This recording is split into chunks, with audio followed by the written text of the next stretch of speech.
Well, the dogs are a bit bigger. And how long's it been? 4 months? Maybe? Maybe 3 months. I'm sure it's 4 months. At least. And there's been quite a lot of views, much more than I was expecting, to be honest, on the dismantling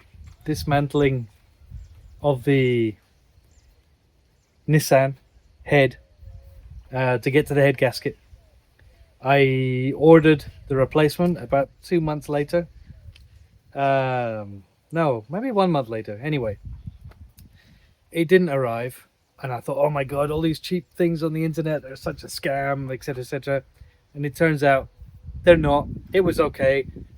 Crappy courier, bad address, whatever. And then another couple of months went past, and finally I have a box with all the parts. It's now mosquito season, and I'm super nervous because this car's been in pieces for a long time. My hair's probably grown a lot and got grayer. I'm gonna have to probably refer to my own video of how I took it apart to learn how to put it back together, but I still have the Haynes manual. I have the dog's help, and well, I hope it's useful for somebody, and let's hope it's not the story of how I screwed up my wife's Nissan. But let's see how we go. I'll do it very slowly, bit by bit, and the same with the dismantling video. I'll do it bolt by bolt and try to follow along the manual as best I can, and maybe I'll get a haircut halfway through the video just for continuity. I've got a little bit of very fine sandpaper, cloth, and a razor blade, which I will use very, very carefully just to make sure there's no gasket on the block, and we'll clean off the head, and we'll see where we go from there.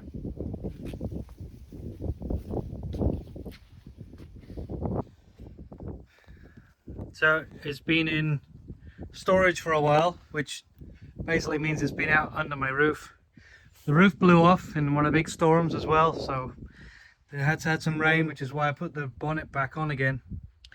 It has caught a little bit of the dew or the rain or something, but anyway, I had waterproofing over here and stuff, so a lot of the WD-40 and a skim of oil, just to make sure if it did get wet it wouldn't ruin.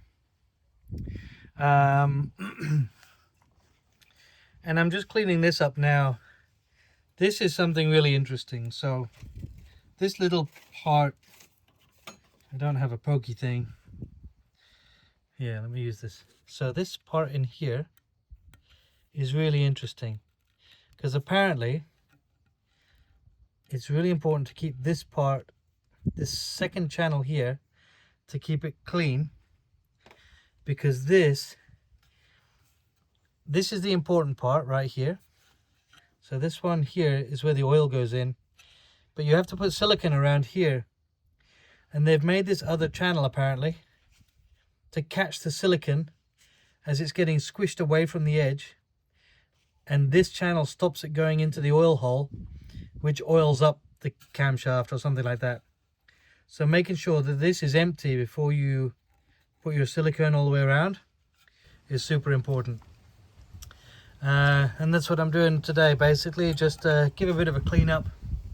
I've got some wet and dry, which I'm using instead of water. I'm using with a bit of WD-40 just to sort of clean this up a little bit. I don't want to sand it down, because I mean the tolerances are super fine with one of these. The head gasket that I took off had 5 little notches in it, which meant it's a 1 millimeter. So you can go from like 1 millimeter to 0.9 to 0.8, etc. So the actual thickness of the head gasket comes into play here. So I brought the head in. It's been sitting in the car. It's been sitting in the footwell of the car out of the rain and winter weather and stuff. I just picked it up. I had to wash my hands again. I've forgotten how quickly you get so dirty working on a diesel. I thought, oh, I'll be fine. I'll just bring it from the car to here. I don't need gloves. But yeah, you really do need gloves at all times. So what the plan at the moment is to clean it up, and as part of the instructions on removing the head, it told me to take out all of these bolts. Now they're out, but that plate doesn't actually come off, so I need to check to see if I've got a gasket for there, or if I need to silicone it or whatever. So I'm gonna have a little look at that now before I put it back on, and also clean up a little bit of here. So just while looking at the gaskets, I don't actually have, hello, hello, rah, rah, rah. Hello. So excited. Okay. I believe this one will be for the front cover, and this one is for the rocker cover gasket. So I don't think I have one in here for this back plate. However, one interesting thing, in this set of top end gaskets, right in there, look, that's the things for the injectors, the little washery weird things, which I bought a pack of, but it only came as 4. Oh, actually, how many's in here? I need to do 4. Okay, so maybe there's only supposed to be 4. I can't remember. Oh, it's a 4-cylinder, isn't it? Why was I thinking that there needed to be 8? Oh yeah, duh. Okay, anyway, there's some in here, so if you've got just broken ones of those, I guess you don't need to buy that second set that I bought, but we'll find out. So Neural 60 is the one I got for this, to do the front half part. Okay, but I'm probably going to pop this off now, and I will find some of the bolts. I was just trying to think. Whew, 4 months ago, where did the bolts go? Okay, I guess there's a bag called end plate or something like that, which needs to have those on. So that's going back on as it is.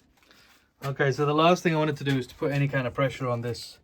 I don't want to chip any of the edges, I don't want this, but I've got my lever bar right down the bottom here, and pushing it not on that edge, on kind of in here, and it just gave way a little bit, so I thought I'd just kind of catch.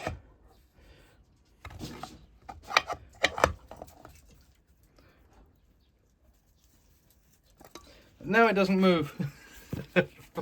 What the hell? Okay, let's try the other end. You see, I don't want to be doing it on that. Oh, okay. Down in there, there is a gap.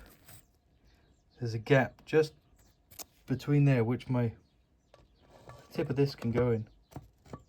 So actually, it gives good leverage. There. See where it is? It's right in there. So it just went on the top of that. So I'm not levering against any of this stuff. I'm not levering against anything here. But anyway, that's off now. So yeah, it's not really a one-handed job, is it? Anyway, so I'm going to pop this off, clean it up. Now, I don't want it to, you know what, my luck, it would fall off, to fall on the floor, smash, dent or something. So I'm going to, now that it's loose, I'm just going to pull it off really gently, and then we can clean it all up, and I will find the bolts, and we'll Neural 60, back it back on. Okay, there's a pin right there. That's why it wasn't coming all the way off, and it was kind of coming off like that. So there's a pin right there. Just be mindful of that. There doesn't seem to be any gasket. It's just another one of those, you know, clean out the hole kind of thing, and then silicone. So I'll do that, put it back together with that on. So I'm going to go and find the bag of bolts now, and then I'll clean it all up. Okay, so just clearing this up here. I've been using a tiny screwdriver. I've just gone to get the little wire brush, my broken wire brush, just to clear up a little bit more. And I'm going to use some WD-40 in there just to clear out the oil. And then probably just before I put on the silicone sealant, I'll rub it with some acetone, carburetor cleaner, something like that. But I just wanted to point out, I found these in the car with all of the other stuff. So this is rear cover number 3 and 4, and I remember in here, this is rear cover probably 1 and 2, number 2, or 1 and 2, anyway. So they should all be in here, all the bolts should be in here. Oh look, here we go, there's another bag inside. Rear cover 5 and 6. So that's 1 and 2, 3 and 4, 5 and 6. I guess it has to be done in sequence, I suppose. I don't suppose it really matters because it's so small, but I'll do that anyway. Right, so here we are. Oh, it's got a tightening sequence. Look at that. Okay, tighten the cylinder head rear cover bolt in the illustrated order to ensure a proper seal. Okay, we're clean. All cleaned out and good to go. So, well, you say that. Let's clean a minute ago. God damn it. Okay. Okay. A little bit of carburetor cleaner just to make sure there's no oil in there, so that the silicone can really stick to the metal. Okay. Layer of silicone on. It looks like that one's got another little silicone trap, so I've tried to spread it out a little bit to the edge rather than have it come in, because I guess that's like a little oil hole, or it needs to be splattered with oil. Maybe there's a little shaft in there or something, but anyway, I've put it gently over. It is quite, I just touched it with my phone. I'm such a klutz. Anywho, right, let's go. So cleaned up with 500 wet and dry and a little bit of WD-40. I mean, I'm only cleaning off gasket or whatever, not actually changing the metal. Although there are a number of areas which I'm not fully confident with. That doesn't look great to me. Oops. So this, a quick clean, and then some silicone, gasket down, and then head on top. I'm not going to put these halfway down the bore because I have not moved the engine at all since taking off the timing chain. So I'm going to be very careful in the process of putting on the camshafts. I don't want to send any of these valves into the piston, so it's going to be a very slow, methodical process. Yeah, so that's coming later, but yeah, I have to be careful of that. Most of the time they say you spin the engine and you put it down halfway, and then you put the camshafts in, and then you measure it all up and all the rest of it. I'm going to see if I can put it back exactly as I got it. However, maybe that might be too difficult, I don't know. Anyway, let's go. Right, I've been reading the manual and I've been cleaning out all of these. So the manual says that you clean out all of the holes, and you put engine oil on the threads of the bolts as they go in, but you don't pour oil down there because obviously you could get a lock. Dogs.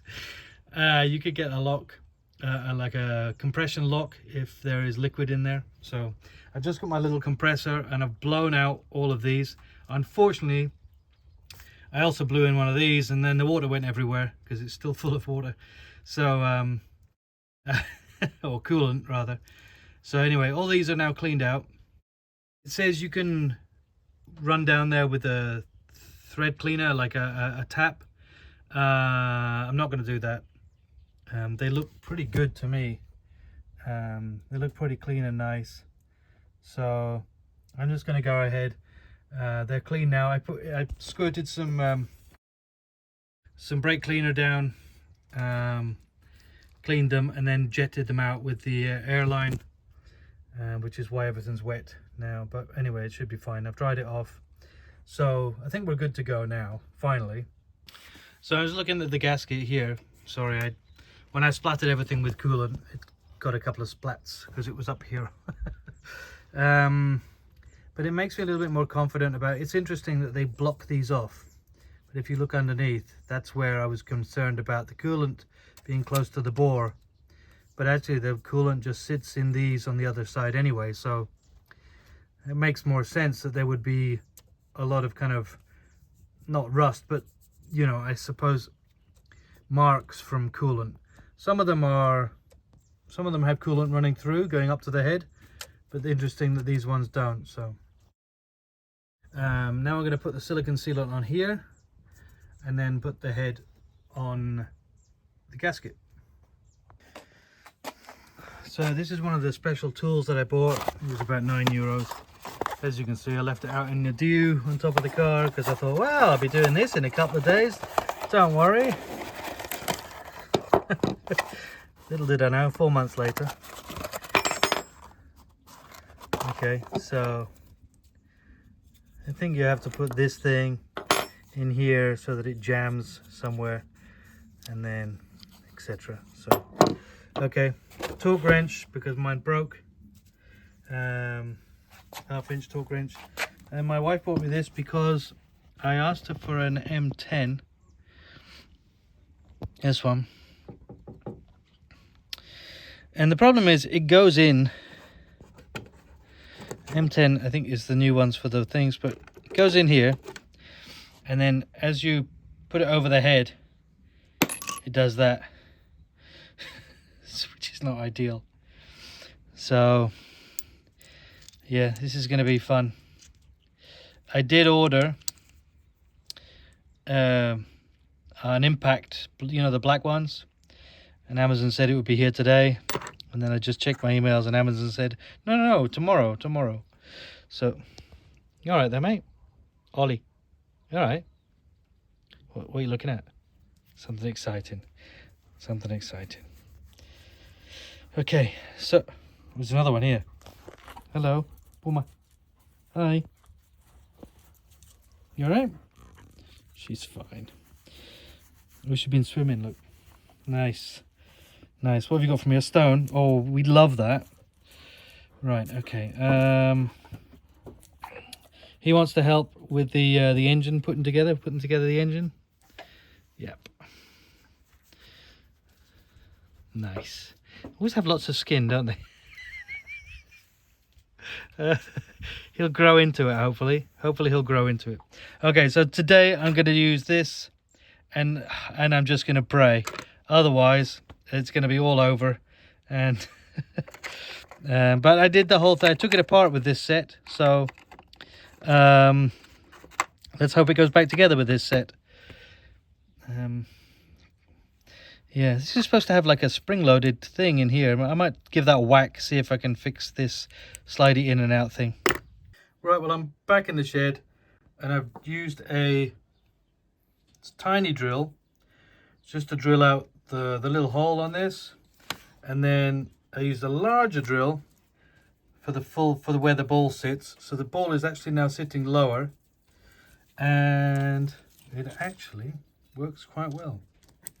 So now it won't fall off when I'm hanging it over the head. So at least that's something. It doesn't mean it's not going to explode when I'm tightening the torque, but we're closer.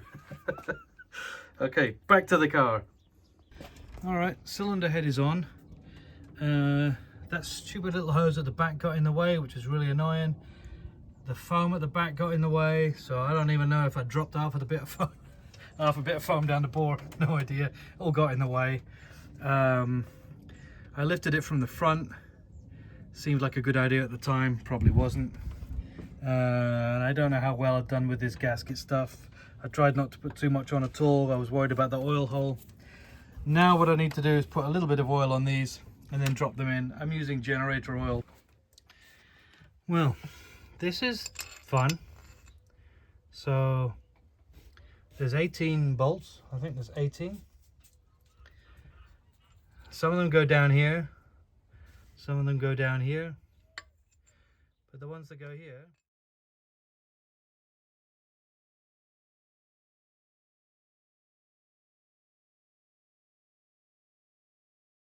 I was trying to work out, maybe I thought maybe I'm doing something wrong, but no, there is 18 of them, and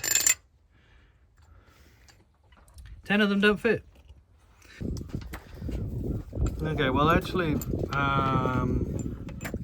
there is a difference in these, and it's only a millimeter, but actually, I mean, I say it's only a millimeter, but it looks a lot more, to be honest with you. So on the on the left is the original, on the right is this Victor Reinz, who has got amazing reviews, and seems like they're a really great company for making spares for Nissan, etc.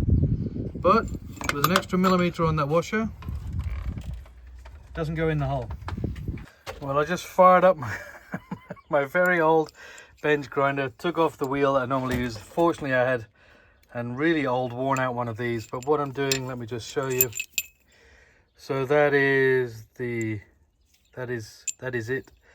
as it stands, and you can see there's a bit of a bevel from the top down to the bottom, and I've just I've ground off so it's flat, or perpendicular, right angled, anyway, smaller is what it is. So I just tested, I gave it a little bit of a blast on here without getting it hot, and this is now fine to go in the head. It's not something I would want to have done. I think we're past that now, to be honest with you. So I've cleaned off all the silicone on the head as well, taken the head off, and now I'm going through and I'm going to do 18 of these just to, well, I probably don't need to do 18, but I might do all of them anyway. So because I think I only needed 10 for the middle where they slot into those holes. But there we go. Okay, here we are an hour later. Gasket's back on. Silicone is now just done this second, and I'm going to pop the head back on. Okay.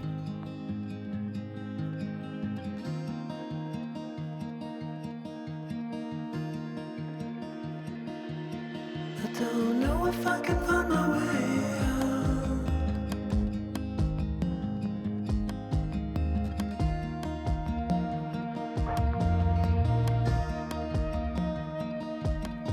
I'm stuck in a prison of doubt. In this torsion, and everything is growing up tight. There's no room to breathe,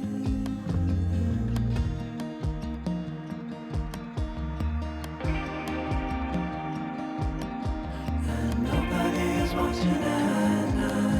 I wanna rise up.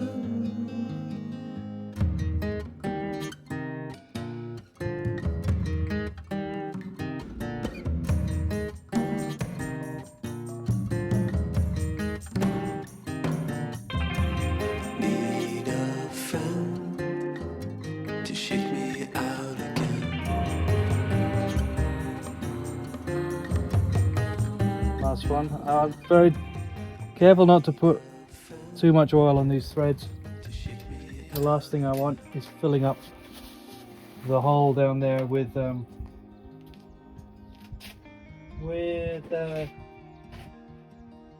thingy. I've lost this. Okay, we're not doing torque yet. I just want to get the thread started.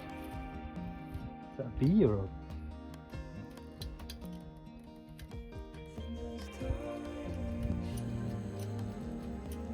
Okay, this may not be the torque, the tightening sequence, but generally the tightening sequence goes from the center in a spiral out, and loosening goes from outside in. So, and literally, I'm not tightening anyway. I'm just making sure that they all are going in the hole nicely. Fall into the ocean.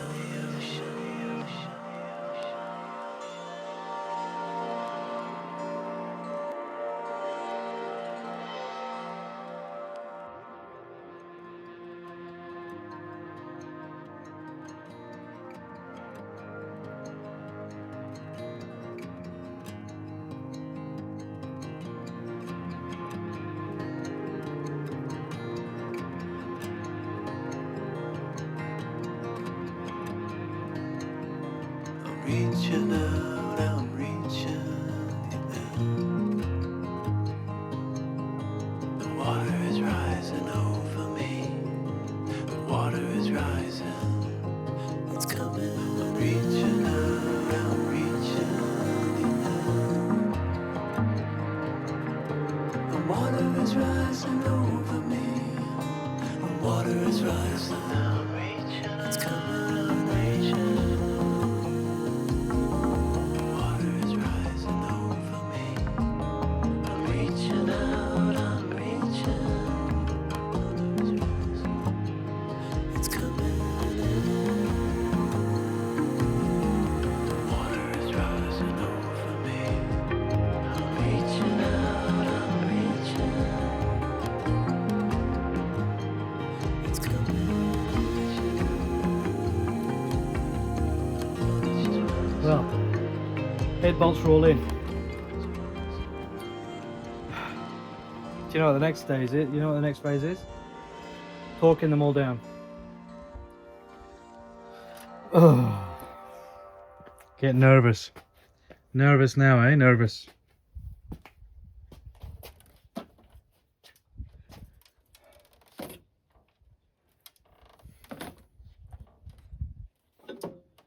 So, engine.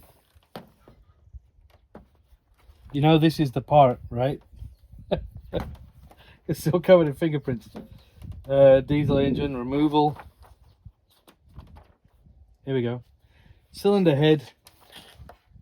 Head bolt tightening sequence. Okay. Well, honestly, I know I don't really need to video this. Because on the internet you can find hundreds of videos of people tightening a head down. But what I will do, as we're doing bolt by bolt video, I will show you the sequence. So front of the engine, where's my finger? Here, front of the engine, so that way. Yeah, it's pretty much a spiral, as I said. So 1, 2, 3, 4, 5, 6. Okay, so I'm not going to video this. Basically what I'm going to do is I'm going to take all of these up too, and weirdly enough, it is the lowest, hello there, it's the lowest setting on my torque wrench. Newton meters. I put it to 40 and then wound it back 1. 39 Newton meters is torque specifications. Cylinder head bolts. Step 1, 39. Tighten 180. Loosen all the bolts in reverse of tightening order. And then step 4 again. 39 again. Then tighten 90 and tighten 90. And that is what I'm going to do now, but I won't bother videoing it. I'm just going to tell you when it's done. So that's the sequence. Right, so we're at the phase now. Everything is now, this is the second time around, everything is now at 39 Newton meters. And now I have to do 90 and 90. While watching a video, I was a little bit nervous about whether I should just do the torques and then the 180, or if I should go around as I used to do on much older cars, where you kind of go around a few times to make sure everything is going down, and because some of the first ones that you torque will then be softer after you done the ones around it. And this place, is it West Yorkshire or something? Anyway, they got a great video on torquing down the head, so thanks for that, guys. What you do is you go around it, torque everything up, then you go around again and see if there's any slack. And when I did this, when I was first compressing the gasket, the first ones that I torqued down took a lot more turning to get to that torque again. But this time around, once the gasket's compressed and everything, it's actually, there was barely any movement on these first ones again on the second time around. So interesting. So anyway, now all I'm going to do is, and as you can see on that other video from those Yorkshire guys, super awesome, instead of messing around looking at the thing every time, because once you once you're doing the torques, it's fine, because if you get out of sequence, or if you miss one, or you do one twice, it's fine, because you get the torque and it clicks and you're like, oh, I've done that one already. When you're doing 90 degrees on some of them, if you get messed up, or if you go out of sequence, or you forget where you are, you're not going to know whether you've already done 190 or not, because it's not like a torque setting, you know. So these guys said number them, and then at least you know where you are. You don't get out of sequence. So absolutely awesome idea, guys. Thank you very much. Brilliant. So as you can see, I've numbered them. I'm now going to go around and do the little 90 degrees. So everything gets 90, then everything gets 90 again, and then that's it. Then I need to put these bolts in, so that I'm pretty sure that the silicone is well dry already. It's been like an hour, but anyway, it is what it is. We can only do what we can do, so hopefully it's good. And with the squishing together, I'm sure it'll be fine anyway. So okay, cool. Okay, I am going to, we've got a bit of a trouble here. We've got 1, 2, 3. Urea's in sport mode again. There we go. And a couple more. Ellie, you're not going to join the party. You're just chilling over there. That's fine. Hello. Hello. Ow, your claws are really sharp. She's got a lot of love. She got a lot of love. Okay, anyway. Let's see. Where are we now? I've done one lot of 90. So I don't know if I'm going to like speed this bit up, or I don't know. But anyway, I'm going to go around again now. Do one more lot of 90, and I'll tell you what, my tool has been right on. I'm really happy because we haven't had any problems. So here we go.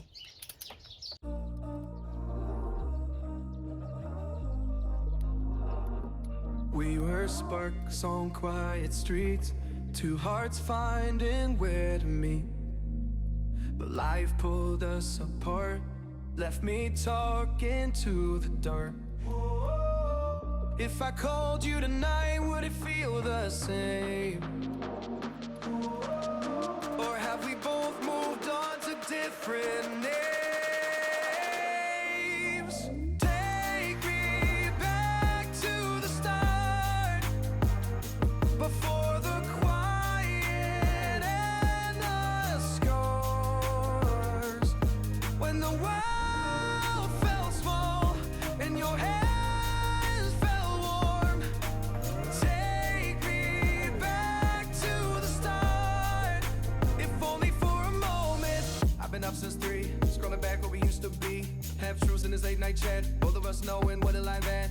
Funny how we talk like we're fine, but your name still lives in my rhyme. Take me back to the start, before the quiet and the scars. Take me back to the start, before the quiet and the scars, when the world felt small and your hands felt warm. Take me back to the start, if only for a moment. If only for a moment. If only for a moment. Take me back to the start, before the quiet and the scars, when the world felt small and your hands felt warm. Take me back to the start, if only for a moment.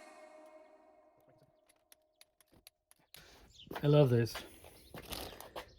You can never write too much, honestly, because timing cover behind cam gears, I mean, perfect.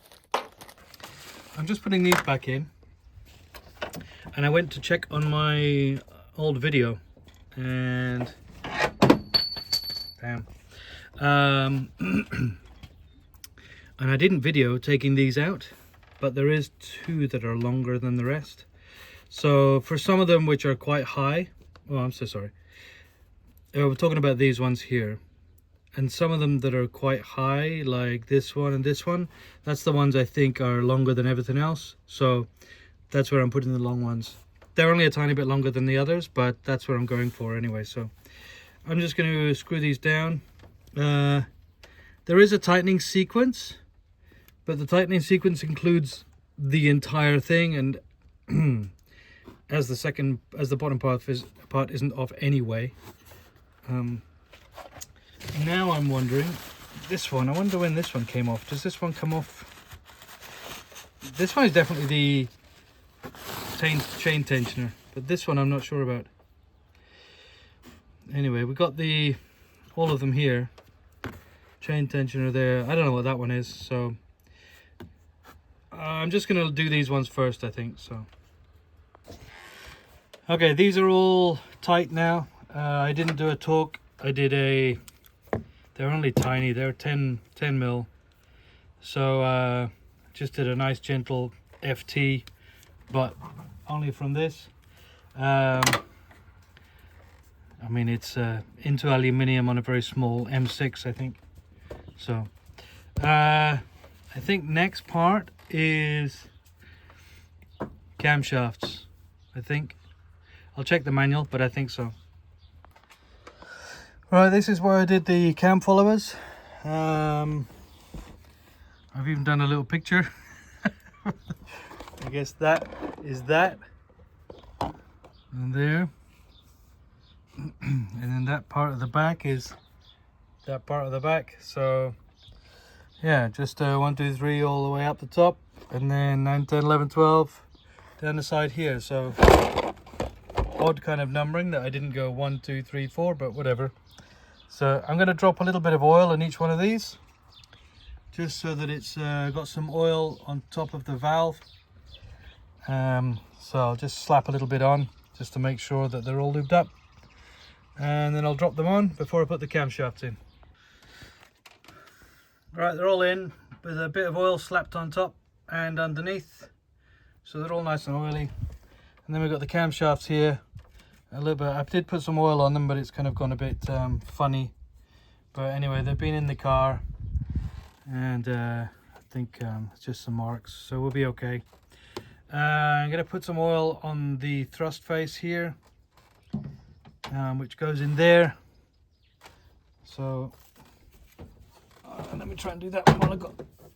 Oh, there's nothing like slamming your nice paintwork, is there? Right, okay. So little splash just down in there, just to make sure it's got some. And then this one is on the right hand side because there is a sensor in there, camshaft sensor. And what I do need to also be very careful of is the orientation when we're bolting them down. For example, if I bolt them down now here, you'll see that's going to press the valve. Now I know that number 1 here for all these 4 valves is at top dead center. So it's really important that I get the orientation right before bolting these down, because at some point as you're bolting them down like this, you're going to be pressing some valves in. That's why it's also really important. Oh, it's a bit scored there, eh? That's why it's also really important. You either have to redo the timing and have the pistons halfway down, or get it right when you're putting it back together here. So I don't want to be bolting any of these to driving the valves into the piston head, which is at the top.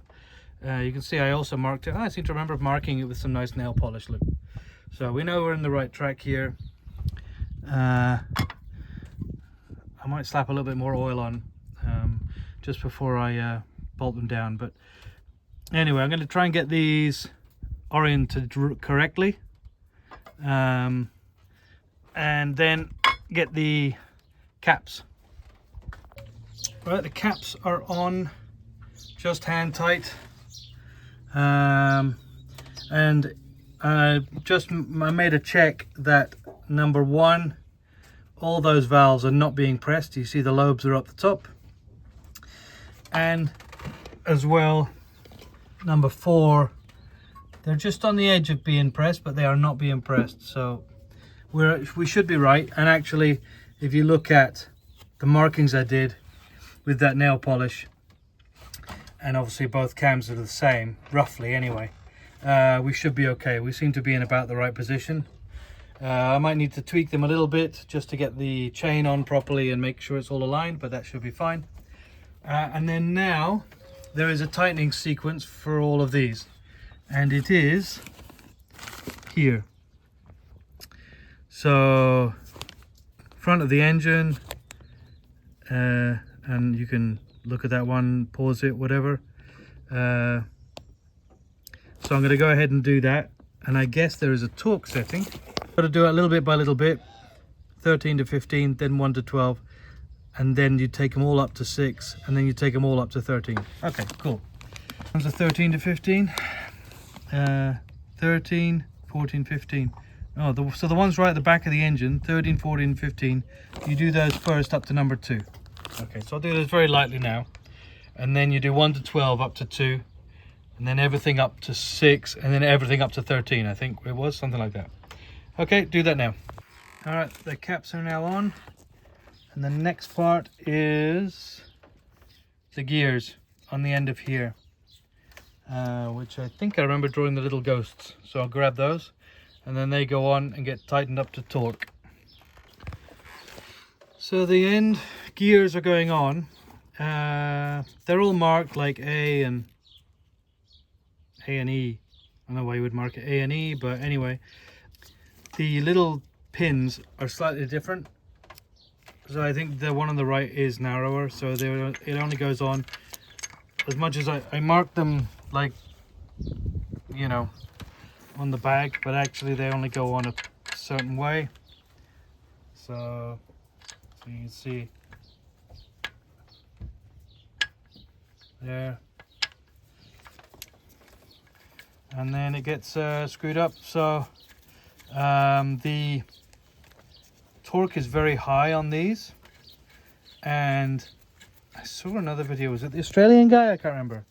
Anyway, and he was saying that rather than use the crappy spanner part here, he said get a big, like a wrench or whatever, onto here. Maybe it was onto the lobes, actually, I think, like a big plumber spanner, you know, something like that, or a sliding spanner, and use it up here rather than twist the shaft, you know.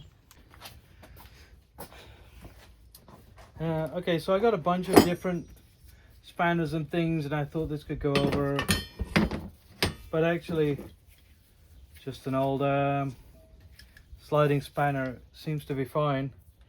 This one I've done already,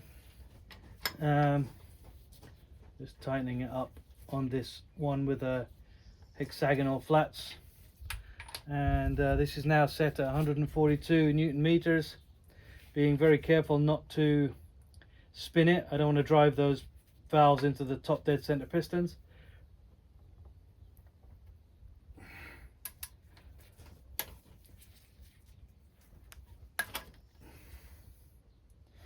I said the other one was easy, this one's not so much. What the hell? The other one was super easy.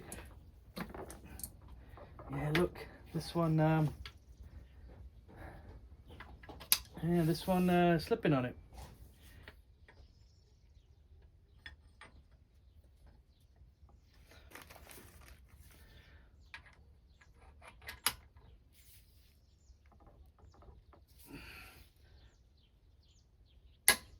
Okay, that'll do.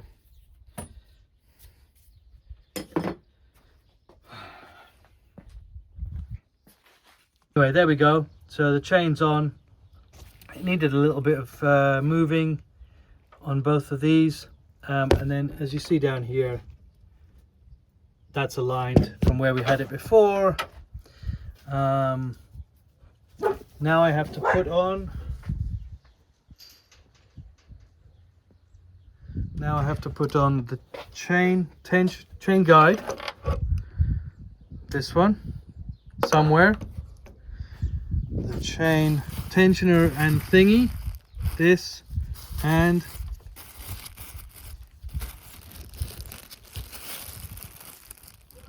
that, the little spring thing. And then, yeah, we're good. So that's going on next. I mustn't forget, by the way, the sensor, which actually was one of the last things to come off. So in the book it doesn't mention it, but I need to remember to put that on next anyway. So right, just to document, this goes in there.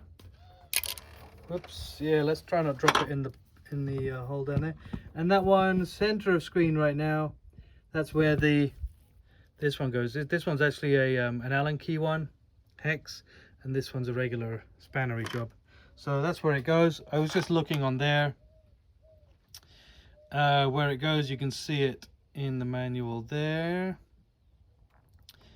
Okay, and then I need the next part after this is the springy bit. Okay,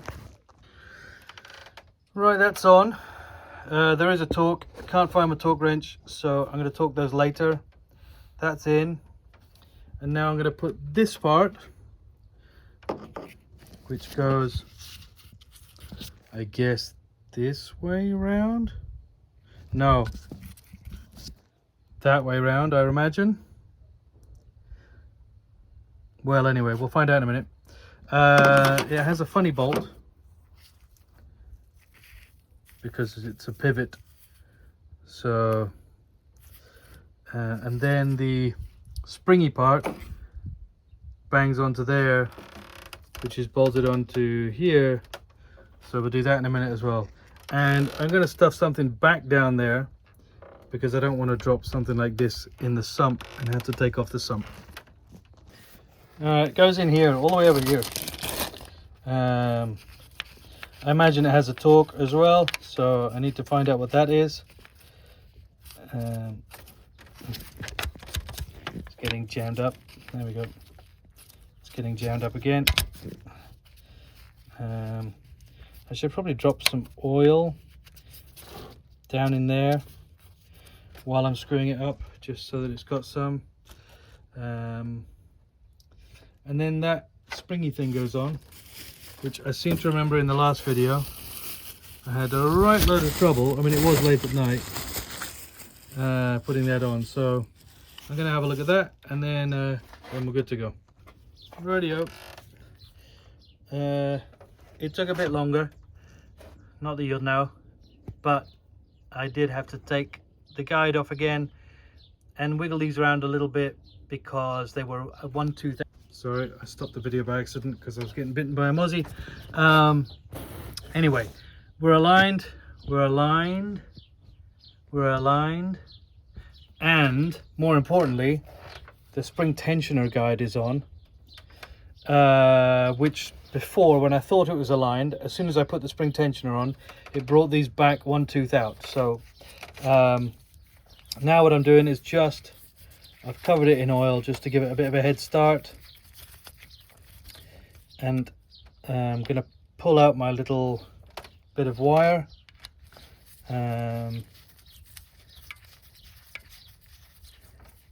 Once this tightened up, and that should push down on here, but I think it's already quite tight anyway. So I think we're almost at the point where I can probably turn the engine over just to make sure it's all okay, which I'd like to do.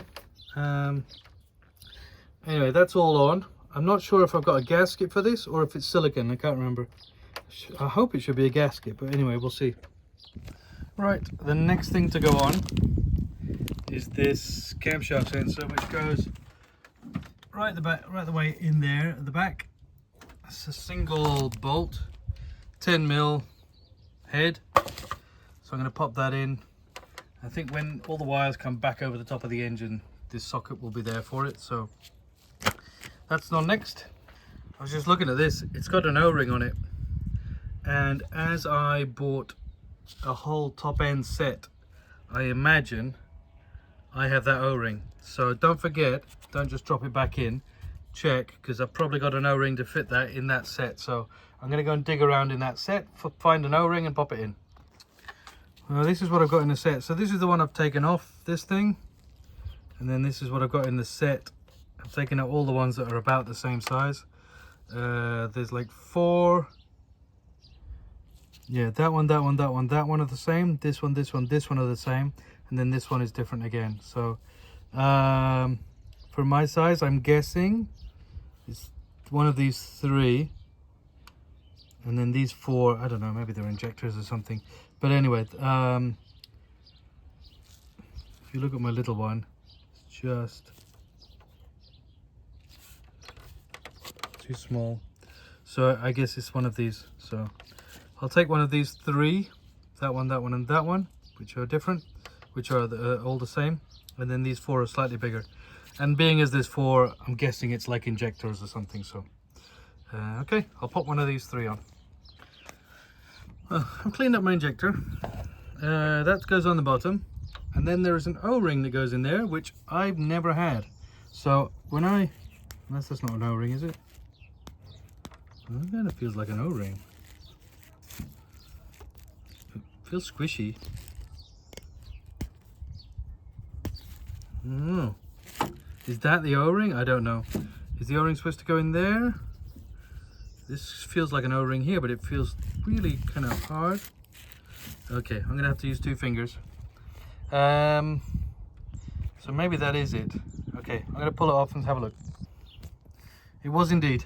So that's where the O-ring goes, and this one is decidedly triangular in its cross section.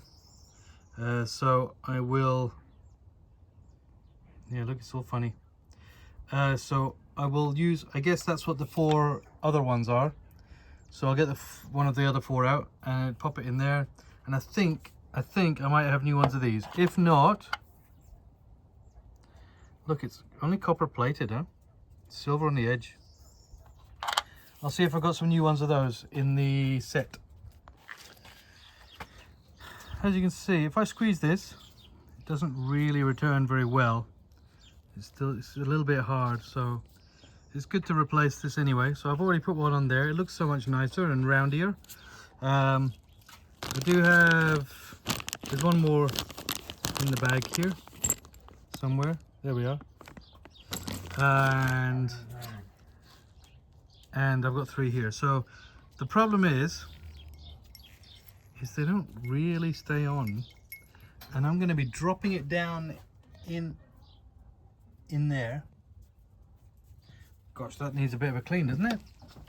How did that get dirty? Okay, it's kind of skanky in there. Right, I'm gonna have to clean that out. And I think I'm gonna put just a tiny little bit of copper grease on the bottom of the washer, so that it just glues onto here just for a second while I drop it down into that hole. So that's the plan. But first of all, I'm gonna get a cloth and clean in all of those holes. Okay, shiny happy engine. They're a lot nicer now, although it's not focusing. Anyway, it's nice and clean now, all 4 of them. So now ready to put the injectors in, so I'm going to drop them in. So the injectors go in with a new washer, a new O-ring, and then the clippy cloppy stuff goes on top. Cool. So then this part goes on. I don't know why I called it clippy cloppy thing. I guess because I thought of a horseshoe. Okay, so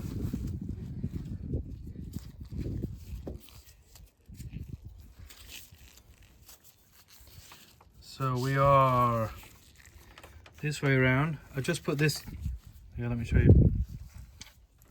This little part here drops on there. Honestly, I don't even know if I got the injector right way around, but it does spin, so, and I think it's that way, but we'll find out in a minute. And then that settles on there, settles on there, and then the bolt straight down there. I mean, I think so. Maybe I need to read the manual. Oh, there we go. Okay, I think that's it. Something like that. That torque is probably very important. So I'm going to find the manual. Oh, I've left it inside. I was having a cup of tea. So I'm going to find out what the torque is on that one. And yeah, cool. Okay, I'm going to do this one injector just so you can see the process. Pop that up there. Okay, so all I'm doing is cleaning it off, rescuing the washer and throwing it away. I get a little scraper. This is just an Allen key, a tiny Allen key, because I couldn't be bothered to walk. I'm going to get my screwdriver.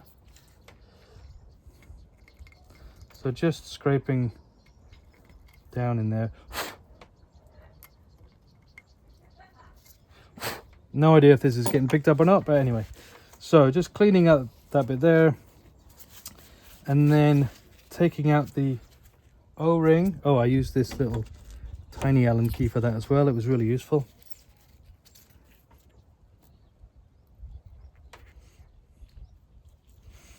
I say useful. Tiny screwdriver would be awesome. Let me put the cloth down.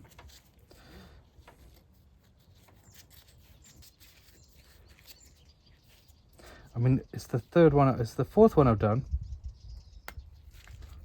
There we go.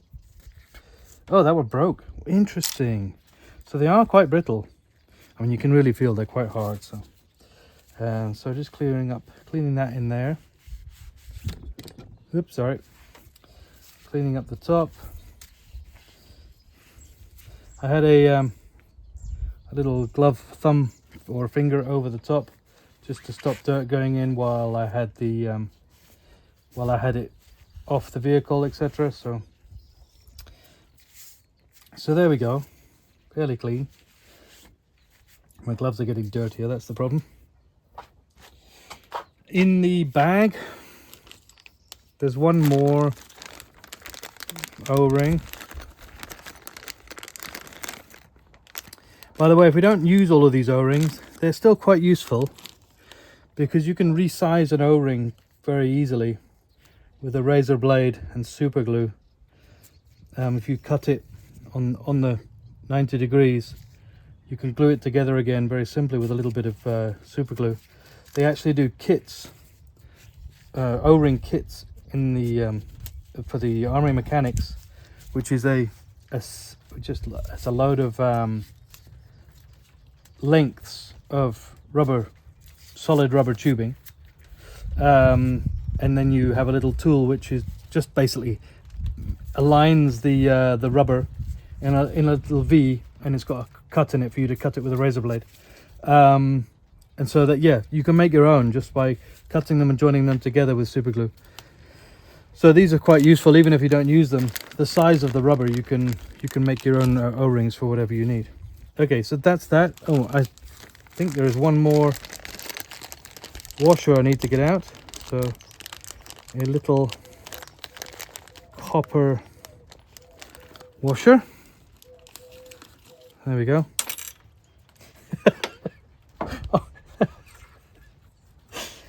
Okay, almost right. And then all I did is I get a little bit of copper grease, just a teeny tiny bit there and there on either side. I mean, it may get burned up, it may stay there and be useful, no idea, but it stops it dropping off while I put it down in the bore. So that's the only reason I put it on. Okay, here we go. Let's put this down in here.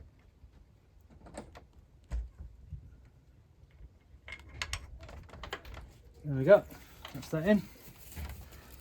And then the little horseshoe. And I'm going to clean up this a little bit. The dogs are out. Hello. It's raining a little bit. It is. Yes. So that goes on over there. And then I'm cleaning this up a little bit. Dogs are grumpy. And clean that off. And then go straight on there. And that basically just... There we go. The bolt. Clean off the bolt. Bolt goes in there. Interesting little bolt. It's got a little dish shape to it. It slots into that little horseshoe thing. Horseshoe clamp thing. Screw that down. And the torque settings on these, 26. So screw that down in there. It's starting to rain on me. Okay.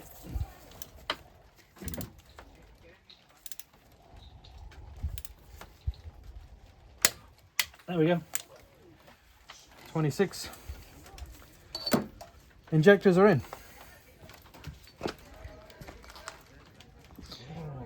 Okay, next part is the fuel return rail, I guess, maybe something like that.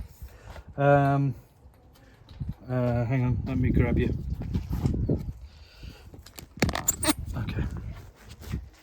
Right, so this goes in here, a hole in there. Where is it? There. Okay, that goes down like that, and then onto those injectors. But we need bolts and fancy washers.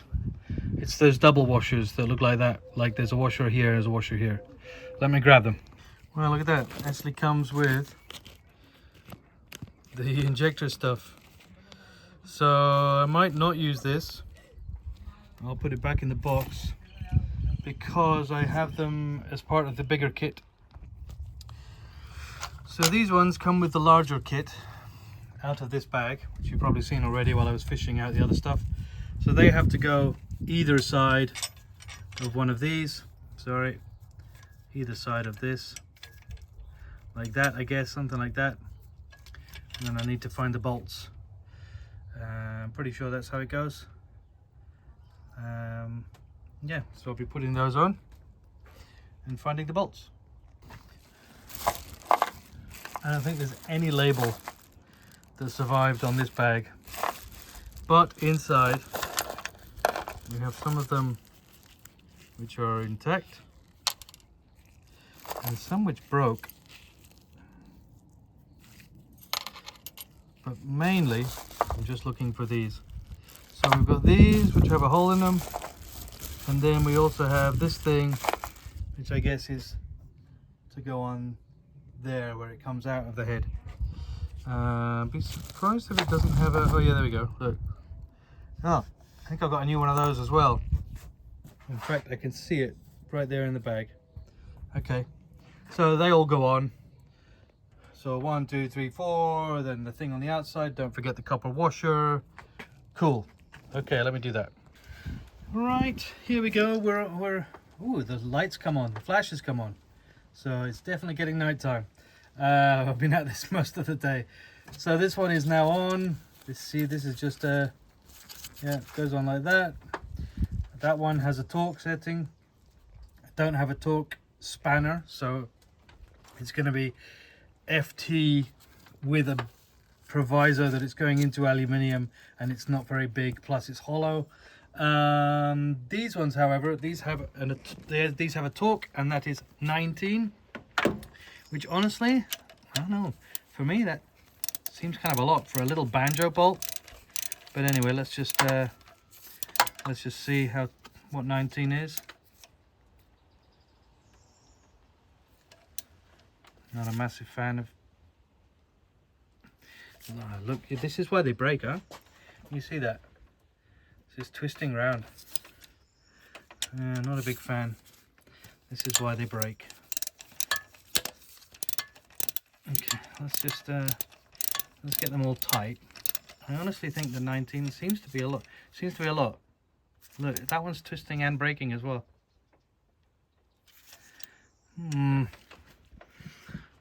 I mean, I guess it's only there to hold it in place while you put it together. So, you know, I guess they expect it to break at some point. But it's kind of annoying. I don't like it like that, so it just seems okay. Oh, okay, I was literally millimeters away from having it at 19, so okay, and then this one, nice and gentle. There we go. Okay. Well, I mean, look, it's really horribly kind of twisted its way around, but it is what it is. I always have spares anyway, for the next time it comes off, when I realise that the head's bent. But I swear this is going to the scrapyard if it doesn't work. Okay, this one I need to do tight. I'm just going to do a similar kind of tightness with a spanner, I suppose. Now I can get the spanner on. I can do a ring spanner, which is fine, so I'll do that. Well, we're getting good. I don't know how much more I'll do today, but I definitely want to get this front cover on. Oh, and I want to find out what the torque is on that one. Where are we? It was under engine. Let's look for the most dirty place. There we go. Right at the beginning, here we go. Torque specifications. What would it be? Timing chain. Primary timing chain, no, it's secondary. Cover bolts, tensioner bolts, tensioner guide pivot bolt, that's the one. 24. So it needs to be 24. So I'm going to change from 19 to 24. Put a hex on there, which I think I had already. Is it this one? Yes. So that's going to go on, and I will change this to what did I say it was? 24 or 19? I can't remember now. Where are we? Secondary timing chain pivot bolt 24. So I'm going to change this to 24, do that to 24, and then I can start thinking about putting that cover on at the front. Right, so the next thing that needs to go on, now that I've tightened that up, I've thrown this on. I don't really know what angle it goes at, so I've left that on, but I tightened that up with a spanner, 14mm, as much as I dare, to be honest. And now I'm going to put this on. So this has got a gasket here. It drops in. Somebody's siliconed it in, which still leaked to the looks of it. But I do have a new one, comes in the set. So I'm going to clean this one out. Dropping it, sorry. Everything's about to slide off the front. You know what? I should have a little table to work on. That would be great, wouldn't it? So the new gasket's on. It just drops down.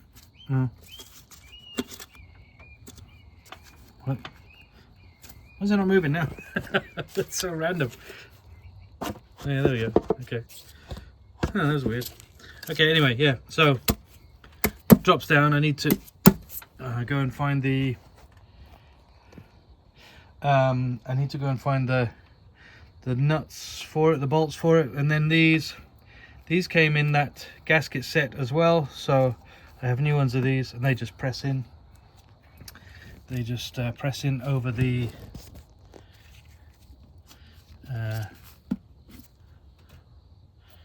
things. Oh, actually, they go in a bit more. They go. Oh, big bug. They go in a bit more than that. Oh, big fat bug. Go on. Okay. Okay, so they kind of go in, and you think they're in, but then they go in a bit more. Okay, perfect. Okay, lovely. There we go.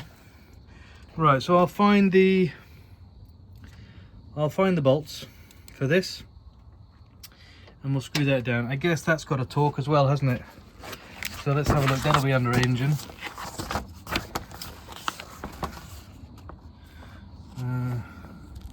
Let's look for the dirtiest part. There we go. Turbocharger valve cover bolts 8. Oh, what am I doing? I'm touching the wrong part. I touched the thing instead of my phone. Okay, valve cover bolts 8. So very, very, very light, light torque on those. So, okay, great. I'll do that now. Okay, when you're labeling, don't just write on the bag, because this also happened with the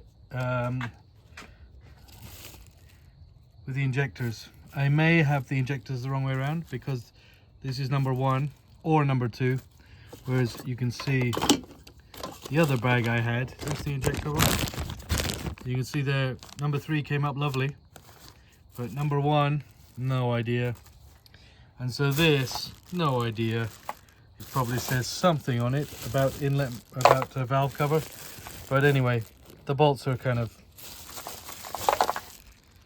easy to tell that that is the valve cover bolts anyway, so not too much of a drama. But yeah, be very careful with the oily bags and taking away your labels. So I don't know what this one is. Oh, this says something on it. Something rocker cover. Hey, this could be it as well. What's in here? Ooh, look. Maybe these are not the ones. Although they all look the same. Okay, I will investigate. That's torqued down. 8 Newton meters on each one of those. And I've no idea what the other bag was for. The label's gone, so we will find out at some point. They look absolutely identical, so there'll be something else. But we'll find out.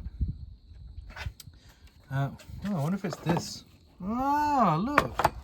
That would make sense. Because they're like, you know, for the thing. Yeah. Okay, I reckon that's what they're for. Okay. Anyway, I have a new gasket for this. This has come out of that top end gasket set. It does have some silicone in this one, but honestly, I'd rather not put it in if it's not required. So we'll do this. I already cleaned up the front, I think, as far as I remember. I'll give it another wipe down anyway. Change the gasket, clean it out, and then pop this on with my new friends. the labelless bag. Right, it's all cleaned. I mean, I didn't clean all of it. I just cleaned the important parts. Be careful. This slides in and out.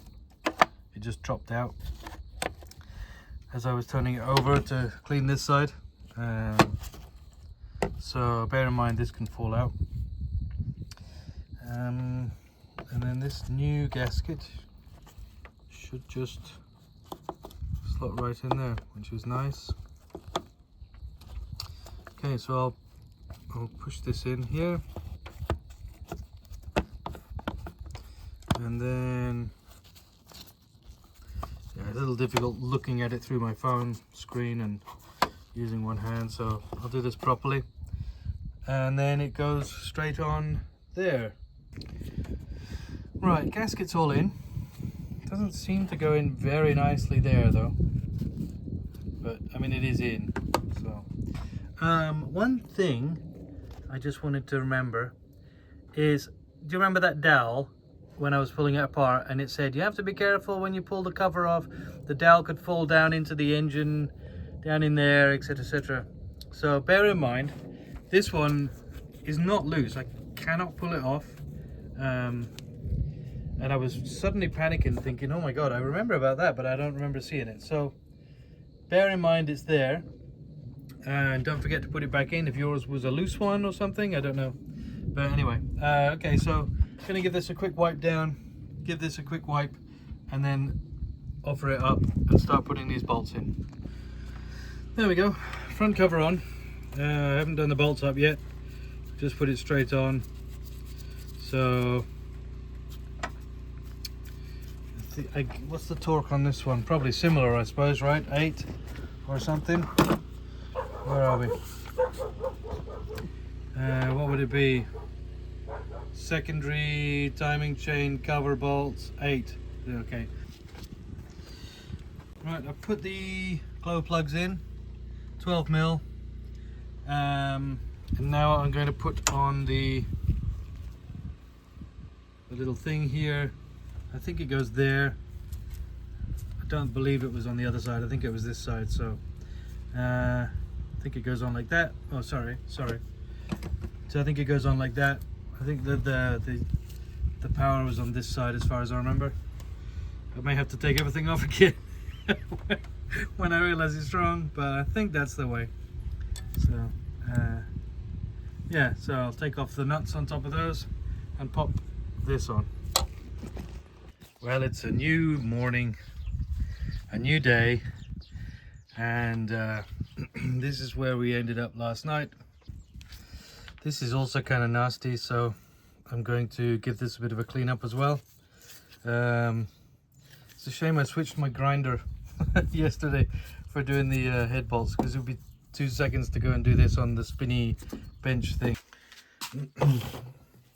So I've got a flat space on the bench. It doesn't look like it, but it's actually a resin table, so it is very flat. It just doesn't look it. So what I'm doing is just a little bit of WD-40, and this is a 500 wet and dry, just to flatten off the bottom. And then this I'm doing on the bench top wire brush spinny thing, just to clean it up. So I'm gonna finish cleaning this up, just making sure this is nice and flat, and then it'll be going on. But this is what you get in the box, which was that one we pointed out at the beginning, a Hyundai one, sorry, one-handed, and then that pops in there into the hole I cleaned, like there. So that rubber is sitting proud, so I guess that's the gasket, right? Right, that's it on. And the torque is thermostat cover bolts, 2.5 diesel, 22. Right, that's torqued down. That gasket is on. I'm still putting them in. I'm also putting a little bit of copper grease on them. But look what I just noticed. That's not good, huh? That's really bad. So either I've got this backwards, so that maybe that bit should be on the other side, or it's just another story where I have to modify part of something that I've bought new. But either way, it's got to come off again. Unfortunately, I have tightened them up fairly tight by hand. I mean, not tight, but enough to kind of squish the gasket a bit. So it's a bit annoying, but anyway, so it's all coming off again, and I'm gonna have to re-look at that gasket.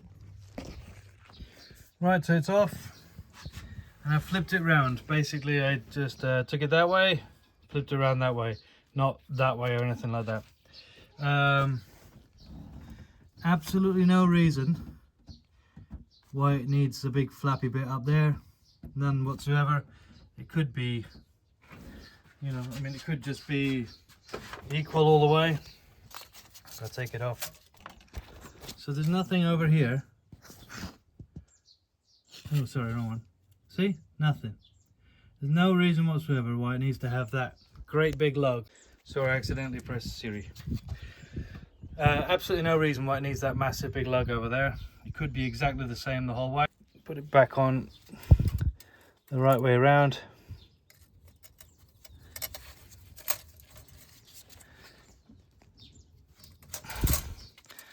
Okay, and then the exhaust manifold again.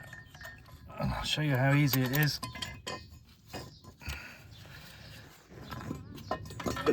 without snapping the glove plugs. But yeah, look, I mean, one-handed, straight down and in. Or I'll show you it again just so you don't have to scroll back in the video in case you've caught up here. And these are torqued to 31, I believe. There we go, 31. Right there, manifold to cylinder head, 31. Okay, so here we go. Let's crack on with this. So I've got this, which I guess goes there, like that. It needs a bit of a clean up. I'm going to go and do that now. Okay, cleaned up mostly. I did the thing with the sandpaper on the bench. 500 wet and dry with a bit of WD-40. Anyway, right, okay, so this is going to go on. Long bolt down there. Cool. Right, I'll be back. This is why it'd be great to work with a table. I guess people have their toolboxes, right? And they put stuff on top of the toolboxes rather than just dumping it on top of the car. So a table or a toolbox would be nice. That's a good solution. Anyway, okay, so turbo's next. Okay, turbo's still not on. You know how I needed this one, and it's not in the gasket set. Look at this. This is the oil pipes to the turbo. All right. This is also, there's another one. Oh, it's probably that one there actually. So neither of these two. So you got that one. Where's the other? Oh, they're super heavy, huh? What's the other bit? Okay. Oh, they're right next to each other. Okay, so that one and then that one. And as you can see, sorry. As you can see, this one's knackered. That one's knackered. This one's knackered. Hey, Puma. No, she's just tired. That one's knackered. So, like every gasket on the turbo, even that one, which is a super big thick one. I bet that one's going to be expensive. It looks like brass or something.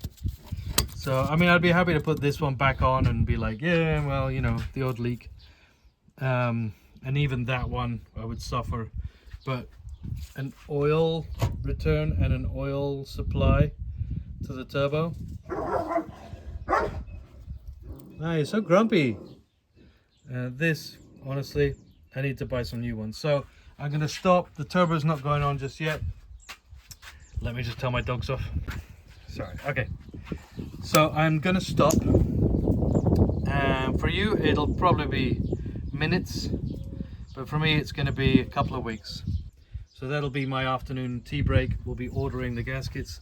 But for the moment, I think it's time to make a start on the inlet side. Right, new inlet manifold gasket. It only goes one way, I imagine, because the D's are shaped. So I'm guessing it goes in like that. Now, I'm a little nervous because I remember when I took all this out that some of these pipes wouldn't come out until the thingy was loose, which means they might not go in and if it's fully bolted up.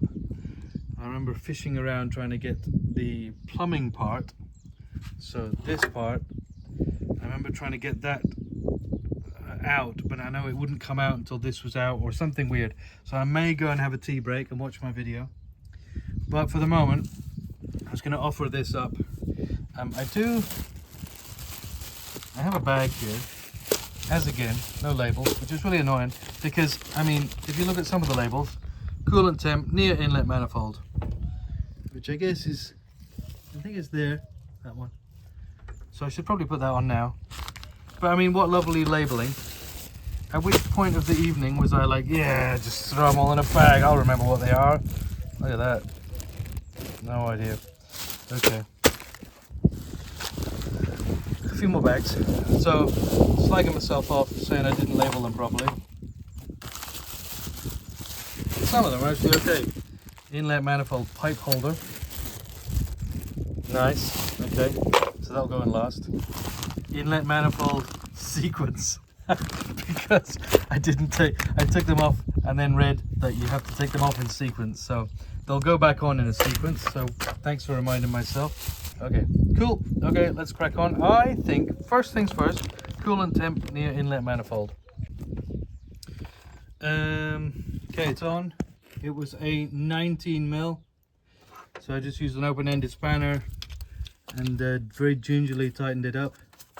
And then this clips on, and we will leave that ready because it's got a little I mean, the story of that coming off is probably in the previous video, but anywho, let's leave that. And inlet manifold. I remembered why I had that t-shirt wrapped around there. Look, this is all of the diesel pipes, so I didn't want to get any dirt in it, so I had that all wrapped around it. So I've taken that off. Now I'm just looking at this is still not bolted on yet, but I remembered about this pipe, so I went back in, had a cup of tea, and to watch my video of taking it apart. And so that pipe, let me wiggle it at this end, and you'll see at this end, down center screen, is out of focus, but center screen. There we go. So this goes on there. I think it's the pump or something. But then also bear in mind, let me zoom in. That might make it focus. Yeah. So halfway down that pipe, there is a clip, and that clip goes on to that part of the inlet manifold. Okay. So zoom back out again. Oops. There we go. Yeah, so that all has to go on. I'm not going to tighten anything up yet because I also know that the plumbing part, fuel rail, whatever it's called, this also has to go on, and it has to have that, I think, connected to number 3. As again, I will watch my video or look at a picture to work out where that one goes. Okay. It's been that long. Somebody's looking to make a house. He's like, yeah, this hasn't moved for a long time. Time to find a place to stay. Okay, so all of these are in. And the one down there, I don't even know if you can see. So that one was a bolt. Then there's the stud there. Oh, look. Kind of seems like that should go on there. Oh no, probably go there, right? Okay, so yeah, so that one I guess goes on there. And then we also have that one. That needs to go on as well. Somewhere. Oh, yeah, I see. So you're going to go upside down here. This is a bit weird for you. Damn, that's a big hole. What the hell goes in there? Right, I think I just found it. So that there, I think, is this there. What a skanky frickin' way of going into the head. I mean, horrible. I'm sure that, surely that leaked, really. Is that why everything's a little bit orangey down there? I mean, that's just shocking, isn't it? Okay, it needs a massive clean up. New O-ring. And then I need to find out where it bolts onto. I guess it bolts onto the outside of the yeah, look, it probably goes onto the stud, does it? Which, let's have a look here. Goes on there. No, I guess it's a separate thing. Hey, look, that's where that goes onto. That onto there. And that, I suppose, where are we? On there, look, center screen, that one. Whoa, shocking, shocking. Okay, I'm gonna spend some time cleaning up all that and then find an O-ring that fits out of the new packet. New O-ring, it was the only orange one, so I thought I'd use that one. Seemed to be a good fit. Cleaned up all the other stuff a little bit. Got my Dremel inside there. And this one looks a lot better now. So when I put it in, I might put it in with a little bit of silicone sealant maybe. Just a very, very fine amount, just to try to make the O-ring slide in nicer. I don't know if it really, I don't know where the O-ring's going to sit. Oh, no, it seems like the O-ring would go past that. But anyway, I'll make sure it's nice and clean when it goes in. So back to the, I'm going to put that gasket back on, inlet manifold back on. Once the inlet manifold's on, this pipe needs to go on. Before it's all tight, I will put on this and then this, I think. So cool. I'm glad I spotted it while I was trying to show you where the bolts were. And this is the one I can never really find while I'm putting it together. So at least I know it's like, you know, 2-3 centimeters below this bolt. So when I'm putting it together next, I know where that goes. And if somebody could remind me, please, to put that together, because I know I'm going to forget that, but I don't want to do it now. But anyway, okay, right, let's rock and roll. Right, it's on. It's the second time around. That's it on now. And actually, I said I'm not going to tighten it up just yet, but let me just give you the tightening sequence. And bear in mind, number 7 here is really difficult to get to, but if you just remember, it's about 3 centimeters or 2 inches down from that bolt right there. So when you're reaching your hand underneath, you can kind of work out exactly where it is. So, and it's the nut on the end of the stud there. Okay, so it's basically as usual. When you're doing tightening, it's from the middle in a spiral out, and then when you're doing the loosening, it's from a spiral in. Pretty much that's the way it works out. So there we go. Okay, cool. I'll crack on with that. Actually, I'm not going to tighten it right now because I'm going to get this fuel rail on. I know that this has to go in, and then I want to get that on next. Right, well, I think I've done it in the wrong order, because if you look at the size of the bolts here for the fuel rail, it doesn't actually go in, because they are, let me show you from here. Right. So you can't push them back because the manifold's in the way, and you can't get them back enough. So fuel rail has to go on before the inlet manifold. Alright, it's off again. So there is torque settings for this fuel rail, and I couldn't get it on without really loosening this right off anyway. So I thought, what's the point? I may as well just take it all the way off, do some proper torquing on the actual fuel rail, and then at least we know we're done with that. Right, fuel rail is on. Still really worried about what that one is, but I haven't checked yet. I torqued it up. I torqued that one up, and then that one seemed about the same, but then I chickened out because it's a massive torque, and I did it to about the same, and then I just chickened out. I thought if I thread it now into this aluminium block, it just doesn't bear thinking about. So it's roughly the same, but I didn't have the balls to actually go through with it. This is now tightened up hand tight. I did mark it number 3. I put 1, 2, 3. It's not actually third cylinder because the third one is the one that comes from the high pressure pump. Where are we? down there. What else? Yeah, so tightening sequence next on this inlet manifold. And then I might do this, I'm not sure. But anyway, we're good. We're getting there. We're getting there. There's a little bit of rain, so I'm trying to finish off, because a lot of the rain here comes with that Sahara dust, so I don't really want that landing in my injectors, so I might put a cloth over it for a minute. It's just started.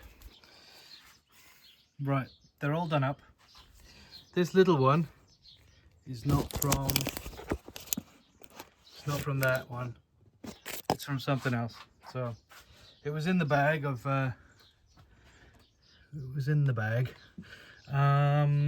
of ones for the inlet manifold, so it's going to be somewhere else, but oh, it's probably that. There you go, look, it's probably that one.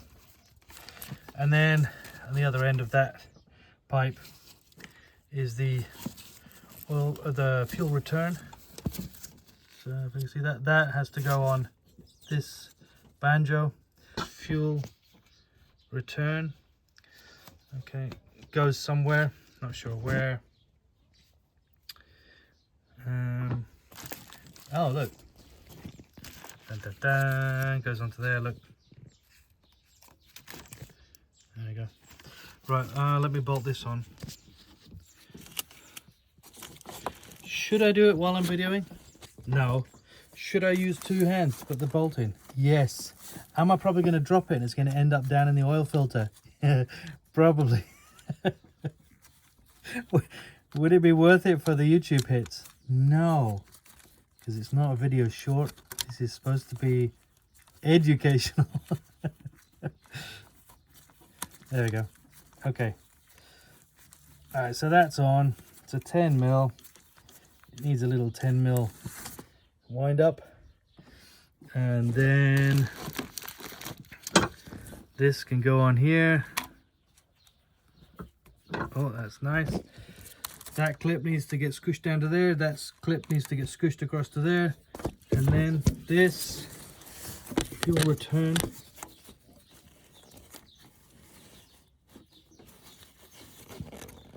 needs to go on there. I mean, I'm trying to do it looking through my telephone lens. It's not helping, really.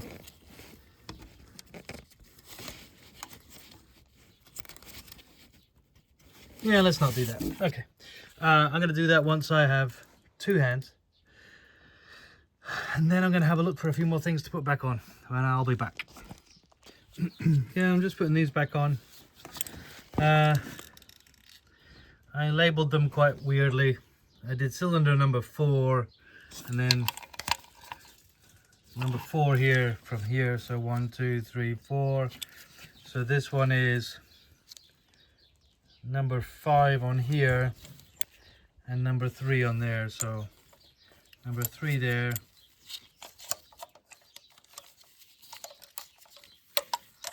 I guess it goes like that then. There, round to there.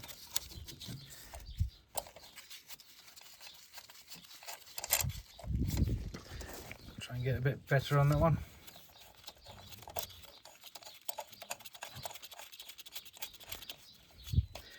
There we go. And then what's left in here? Should be one left.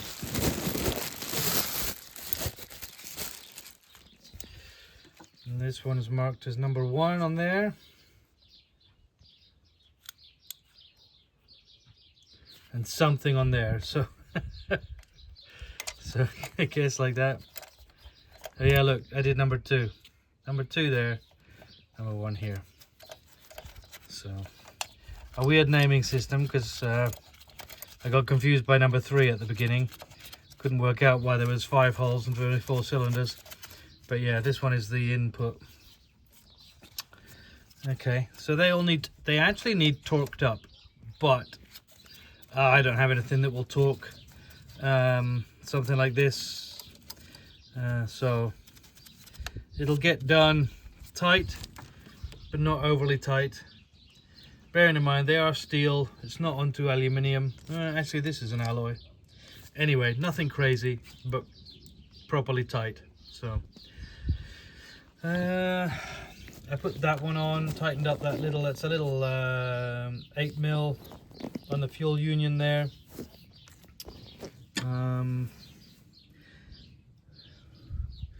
Should really do things with these as well. I guess probably it's also time to put the oil filter on. I've got a new one. And I'm going to clean that up a little bit in there while I can see everything. But I'm pretty sure I only took, look at these two lunatics. Oh, I've got one here. He's watching the other two. What are you doing? What are you doing? Huh? What's going on? She's over excited today. Hi, darling. She's all excited. Okay, so honestly, what's next? I think oil filter. I took the oil filter off because I needed to get to that. Okay, so somebody must have reminded me, because I've just remembered to do that nut and bolt down there on this fuel hose. So great, thanks for writing in the comments. New oil filter, and I've cleaned it up a bit, and I found this. So make sure you remember when you're taking the old one out, don't accidentally leave the old oil ring on. And before I screw this down, clean engine oil, not old, clean engine oil on there, and clean engine oil on the threads. Okay, and it just screws on there, hand tight only, no spanners, no screwdrivers through the side, just hand tight only. Cool, there we go. It doesn't take much, just a tiny little bit, and it stops it gripping and like bunching up, you know. Sometimes I've seen them, especially when you get the oil filters where it's got like quite a thin o-ring on the outside, and I've seen the o-rings like loop up like that and squish up and come out. So we should be fine on this one. Let's get that out of the way. Nice and careful, don't cross thread it. There we go, it's going now. If it was an upside down one, I would fill it full of oil first before putting it on, just so that the oil pump doesn't have to waste time pressurizing and filling this one up. But because it's not upside down, there's nothing we can do about that. And that's it, that's all. A strong hand tight and no more. Oh, I was just doing this one, but I wanted to wait until the oil filter was on because I thought this might be on the way when I was putting it on. So I'm now going to do that one down there, which is a 12mm, well, 12mm head anyway, M6 I suppose, or something, M8. So I'm going to put that on now. Well, as it turned out, this thing, which goes down in there, should probably, oh, did I? Oh, I dropped something else now. Right, where are we? This part here. This part goes in that hole that's underneath under there. I did think it actually went like that. It doesn't, it goes like, sorry. I did think it went like that, and these needed to go through here, but that's not the case. So I have undone this a little bit, this bracket. I didn't need to actually, because it goes actually like this. I do need to take off that because these two mounts go there and there. Okay. Right, so that little bolt is in there, and that is the tube that goes into that hole in the head with the orange washer that I put on, the orange O-ring. This water temperature thing now slides on to the bit of metal that sticks out of there. The dipstick bolts on to here. I need to just tighten that up. Where are we? Here. It's a 10mm spanner.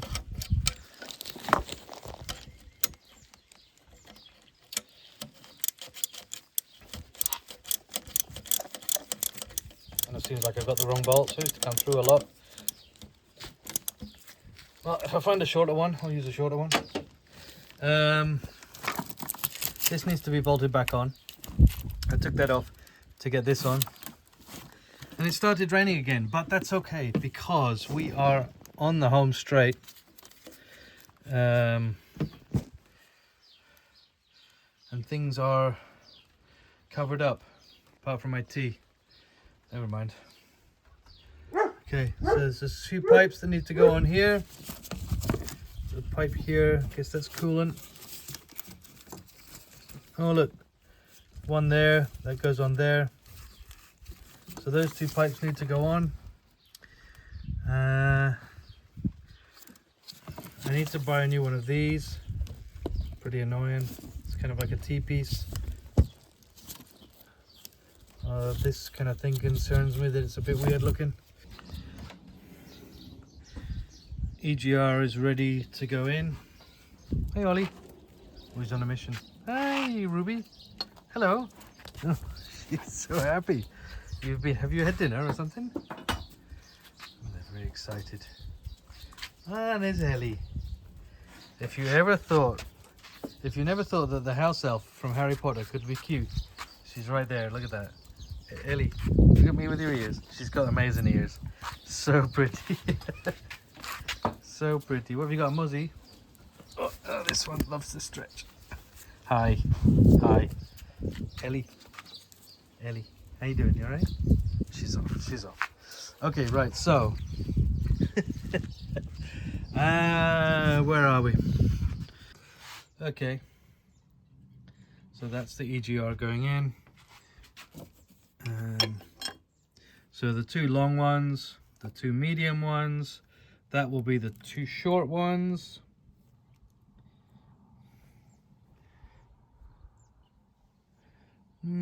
This could be the two, no, I don't know.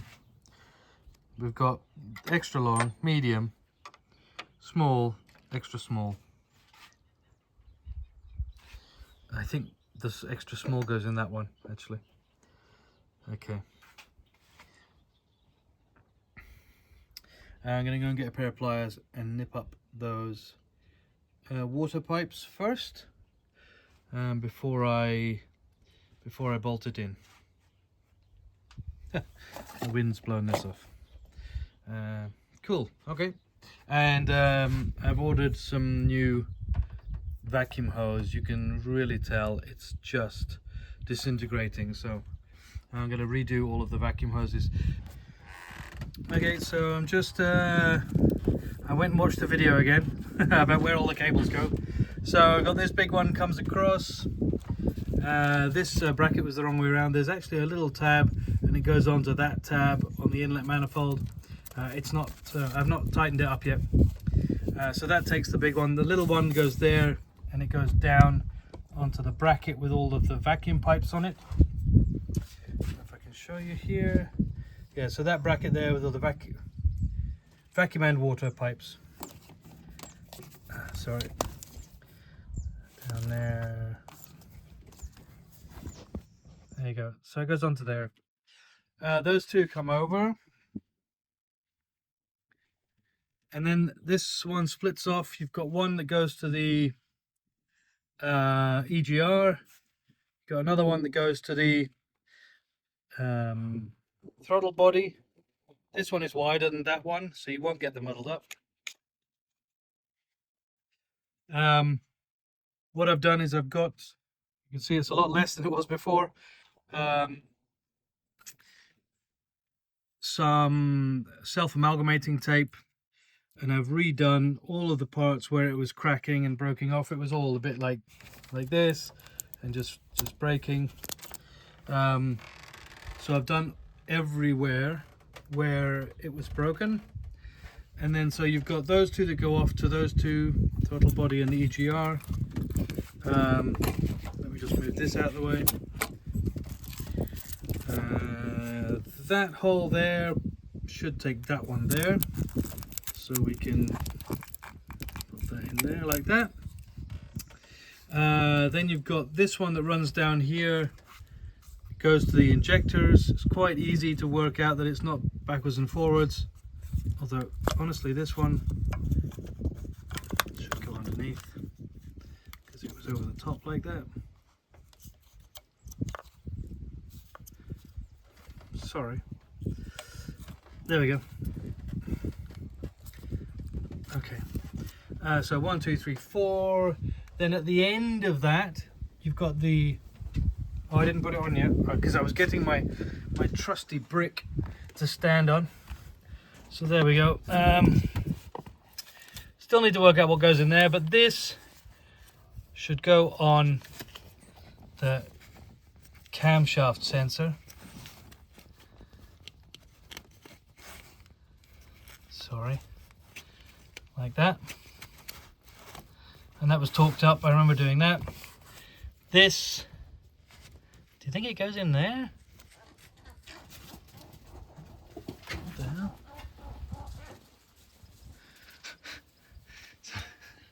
Dogs are chasing the birds. Okay, so camshaft sensor. I tell you what does go on the top here. Actually, I mean, maybe that does pop in there. Oh, it looks nice, that. And then that one has got one as well, and that goes in. That one just behind. I was worried in case it was, because you can see I've got these ones here, and I think it's for the plate thing that goes across the engine, which our mechanic lost the plastic top for the engine anyway, so. And then you've got this one, so I'm just redoing the rubber again, and then all of this stuff goes down to the alternator and stuff, so all of this part will go down. It goes across the front of the engine and down. So yeah, just want to let you know where everything goes. Well, I still haven't got myself a little table. So we're scratching up the what do they call this? The slam panel. Okay, gaskets arrived. Super awesome. I don't need them all, but I definitely do need that one. No, that one for in there, and I really hope it's the same. And I've got one for there as well, which is great. Although, yeah, yes I do. Yes I do. And then on the other side, oh, and then one for here, which goes on there. Yep. And then on the other side here, let me see if I can drop everything into the engine bay. There. Well, so one is oil, one is water. You can see there. So I guess that's that one or that one. Well, that one, I suppose, yeah. So there we go. So I'm going to pop this on. That goes on there. And then I've got this to put on properly. This to put on properly. That's not screwed in properly. I was checking. Oh, actually, you know, I was checking that bracket, wasn't I? But that bracket's on nicely now, isn't it? Because we worked out that this is actually going in there, etc. So no, I think we're all good. Right, here's an update on the turbo going back in. I'm just getting my pry bars. So the exhaust pipe down there, super easy to take off the turbo once you've got everything undone, because you can lift it up, the exhaust pipe stretches up, and then the turbo just pulls out. So the problem I've got now is I'm trying to lift the exhaust pipe up because obviously it's dropping down. There seems to be some kind of bracket down there, and I can't even remember. It's right there where my finger's touching. That I don't even remember taking that off. But also, connected to the exhaust pipe kind of bracket thing is this, which needs to go right in the middle of the turbo, as you remember, where this one and this one goes. So you do need to have it fairly aligned already. Sorry, I'm getting bitten by mosquitoes. It's late in the afternoon. We're a bit of a frustrating stage. I wonder if I should put that on first. It kind of feels that that's going to be horrible after the turbo's on, but whatever. So now what I'm thinking, I've tried to get some wood to prop it up. I've got a jack under the downpipe. But now I think what I'm doing is I'm just going to try and put it on as best I can, and then try and lever some lever bars to push that away, because these studs that stick out there, they are getting caught on there. It's going down there. So I need to push this out of the way. So I'm going to give that a go. Obviously no gaskets on anything yet, but apart from the big ones and then on there. But yeah, I just wanted to let you know it's not an easy job. It's a bit of a pain, as we knew it would be, but it's kind of worse than I thought it would be. So I'm progressing, but I wanted to give you an update on where we are levering and trying to hold it up with bits of wood and all the rest of it. Right, so I dropped the jack down so that that one wasn't in the way. I left the bits of wood in, and it seems to have sort of not come too much forward as it was before. And then the turbo dropped down. I think the oil pipe, which is not this one, it's the one underneath, is sort of in the right area. It's probably stretched apart from that because that is not on the studs yet, but we're close enough. And actually, if I show you now, I might just jack up the pipe again to see if it lifts it up into place. So I'm going to give that a go and we'll see where we go from there. But it's looking a lot better than it was in the last 25 minutes. Well, it's kind of on. At least they're lined up. I can still feel the oil one. It's not, I don't know if it's sort of there or not, but I want to leave it really, really loose because I need to get the oil gasket on. And I remember videoing this part when I took the oil pipe off, and I remember saying it's gonna be awful to get that back on. So we will see. We will see. That's the bit I've been dreading out of everything, is getting the turbo back on and connected. So, and especially the oil pipe, I've been thinking about it non-stop for the last 3-4 months. So, oh, it turns out that looks like it's really easy to get back on anyway, even though it's on. So, okay, so I think we're doing okay. Oh yeah, look, there was a mounting down there for the oil pipe, so if I have any problems I can take that off. I think it's that one. Yeah, look there. It's a bit blurry, but anyway, yeah, that's the oil. That's the one that goes up there, and it's connected to there. I mean, it's probably an awful bolt to take off, but at least we know it's there. Yeah, so please excuse my badly cleaned gasket. I had trouble scraping it, and my little razor blade had a nick in it, so it scratched a little bit, but I think we're past that now.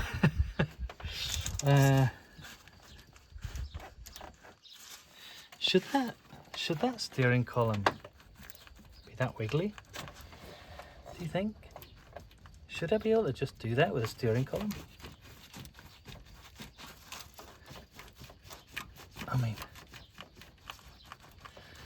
scary, huh? I don't know. I've never had a problem with the steering, so I don't know. Anyway, let me know in the comments if you think that's bad, because that could be another job that I don't really want to do, but at least it's there.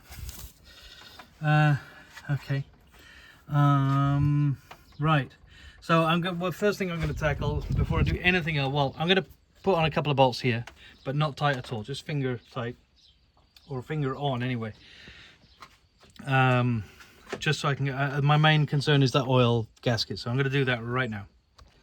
Okay, well, I took the pipe off. There goes this. It's not easy, but I was just looking at it and I was thinking, God, which way round do I put it? Do I put it that way round? Do I put it this way round? Do I put it that way round? But anyway, Anyway, up and down doesn't suppose to matter. It's going to get crushed anyway, I imagine. But if you, I was looking at which side the little pipe is, and so you can see a bit of smudge on the mirror there. But you've got the nut, then you've got the small pipe, then you've got the big pipe. So it goes that way around. Okay. Right, yep, it looks exactly the same, because all I've done for the last 20 minutes is drop that washer as I was trying to get the stuff on underneath, and then my son had to save me because it was down in there somewhere, and he managed to find it. So he's my lucky superstar, finding stuff. I'm gonna take off that there. I'm going to take off that to give myself more play to lift it up, and then I'm going to lift it up and bolt it on without the gasket, get it super close, and then slide the gasket in. But it's getting darker and the mozzies are in full swing, but I've got the oil one on, so under there you can't see it. Well, let me try.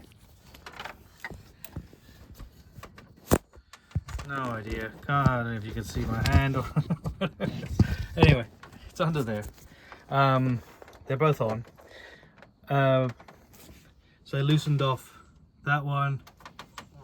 Getting bitten. I loosened off that one, and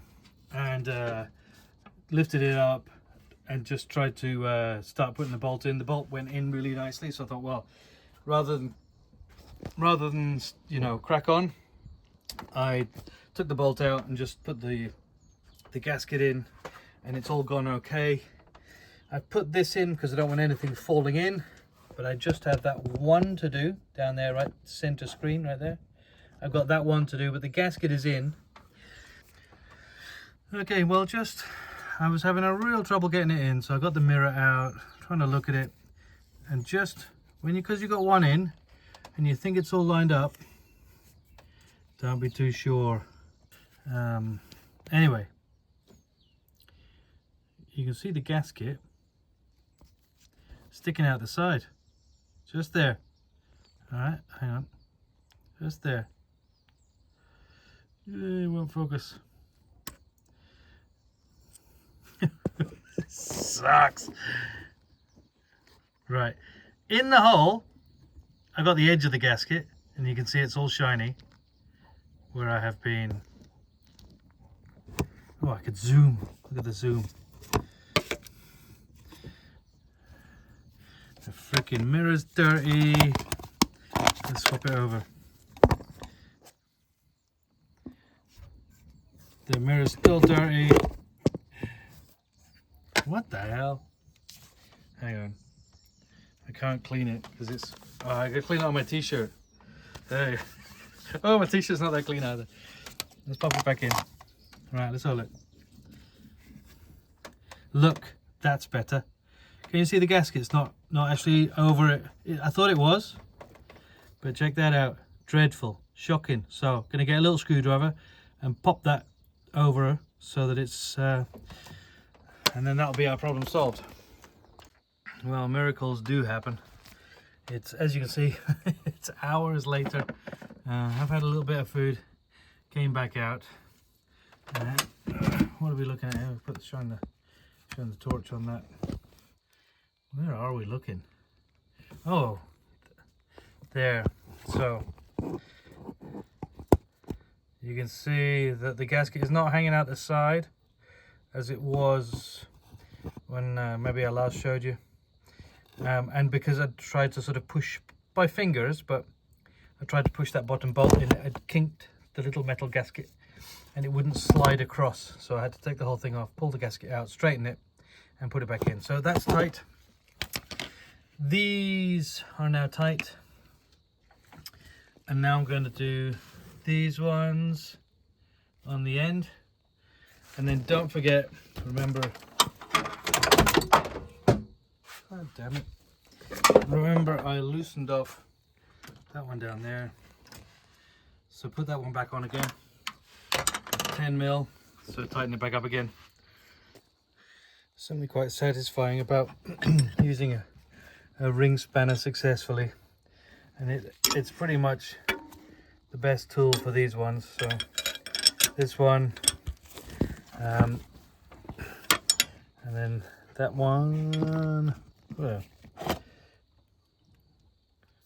is it? Oh yeah, you can really only just. Anyway, it's down in there, and then the other one here. And it's a bit quiet tonight. There's lots of mosquitoes, though there was earlier. So all the small dogs are inside. They've not had their vaccinations, but this one has. This is Puma. Hey, hi darling. Sorry, my head torch is making the light flicker. You all right? She just loves to give company, so she's just chilling out here, relaxing. Yeah, you're just chilling out. She enjoys a little bit of time with humans, and yeah, so we're just chilling out together in the dark. So I'm just about managing to get a socket on this one, and Puma has woken up the she's woken up the house.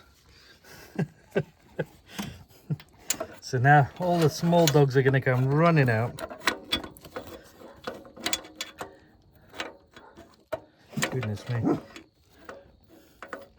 And for anybody watching this at home with dogs, as I do, because I have watched my own videos back to work out how things went together, and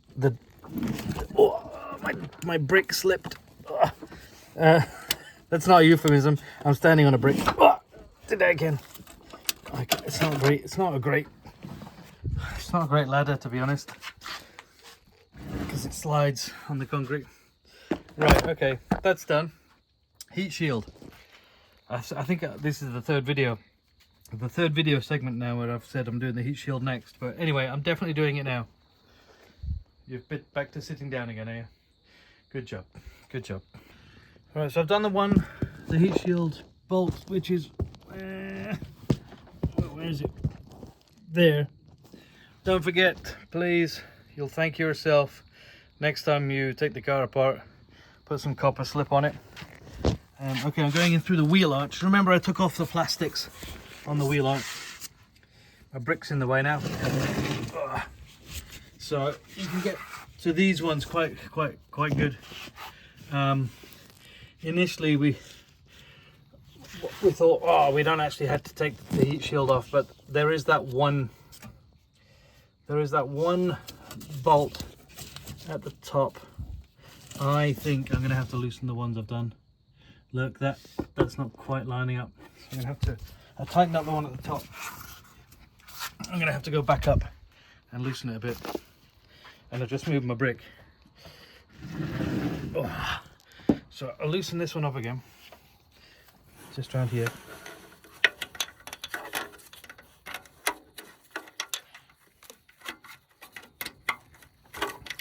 Ugh. It's not ideal right after dinner to be leaning over your car like this. Okay, it's hand tight, so I should be able to. Let me take an extension while I'm down here. Okay, brick's gone. I did the obligatory over 40 noise for going up and down, of course. And then this should move up and down. The thing is, it does. I do need two hands. Yeah, it's going to be a two-handed operation. You almost heard me say a two-handed job there for a second, but it's going to be a two-handed operation. So, yeah, I'll do that. I might just lever my bit of wood or my lever thing there just to hold it while I do it. But anyway, you get the gist. One of these is going to go in. I think there was only two here, and I think the one at the top was missing. So I'm going to sacrifice one of these and keep the one at the top. Here, look, there's a There's a bolt thing on the turbo for another heat shield. I have to keep an eye on that one. That's probably going to be bolted in later as well. Yeah. Okay. Cool. And we mustn't forget to do the EGR pipe. It's still loose, look. Right, let's keep going. Right, so here we go. We can have another bag that I pulled out the car. It's got a bunch of small nuts, 3 pieces of heat shield, one of them covered in oil. I know where that's going, down the bottom somewhere. I thought I was going to put on an air intake thing, so I'm not. So this is going back in the turbo.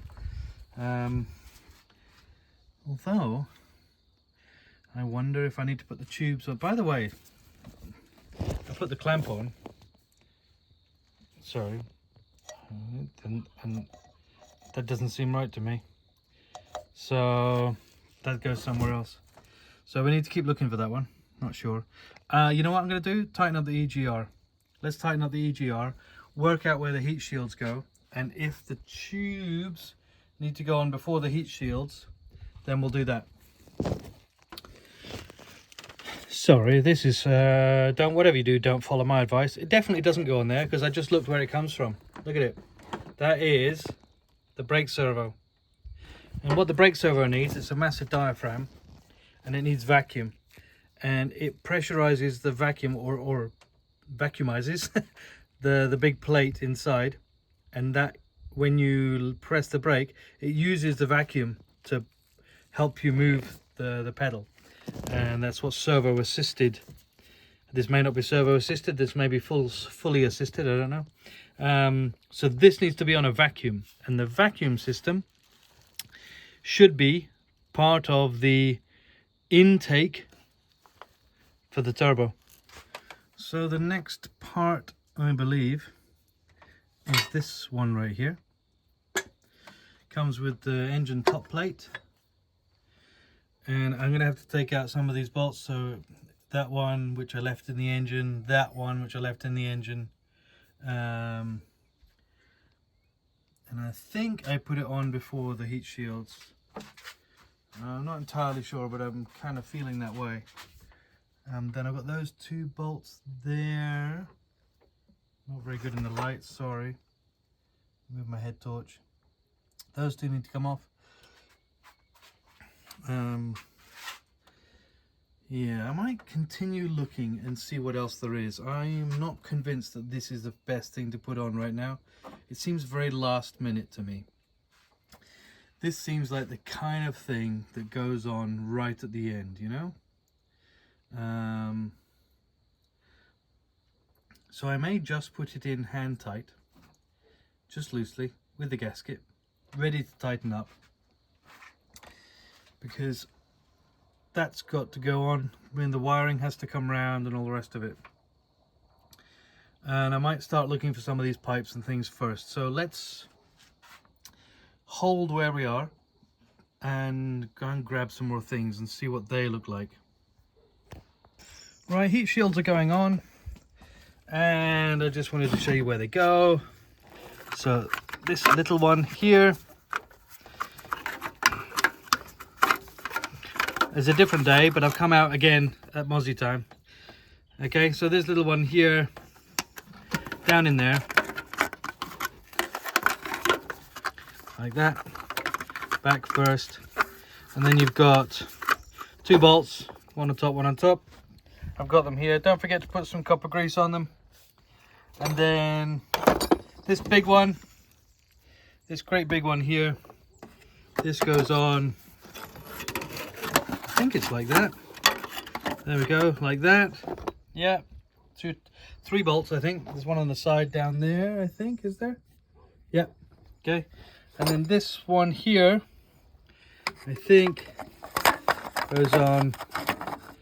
Oh, you know, I think I should put the big one on last, because it's going to get in the way of me putting this one on. But this one goes. You know, I should have. I might have to take off. Sorry, I might have to take this off, you know. Okay, so I take the fuel rail it's not the fuel rail, what's it called?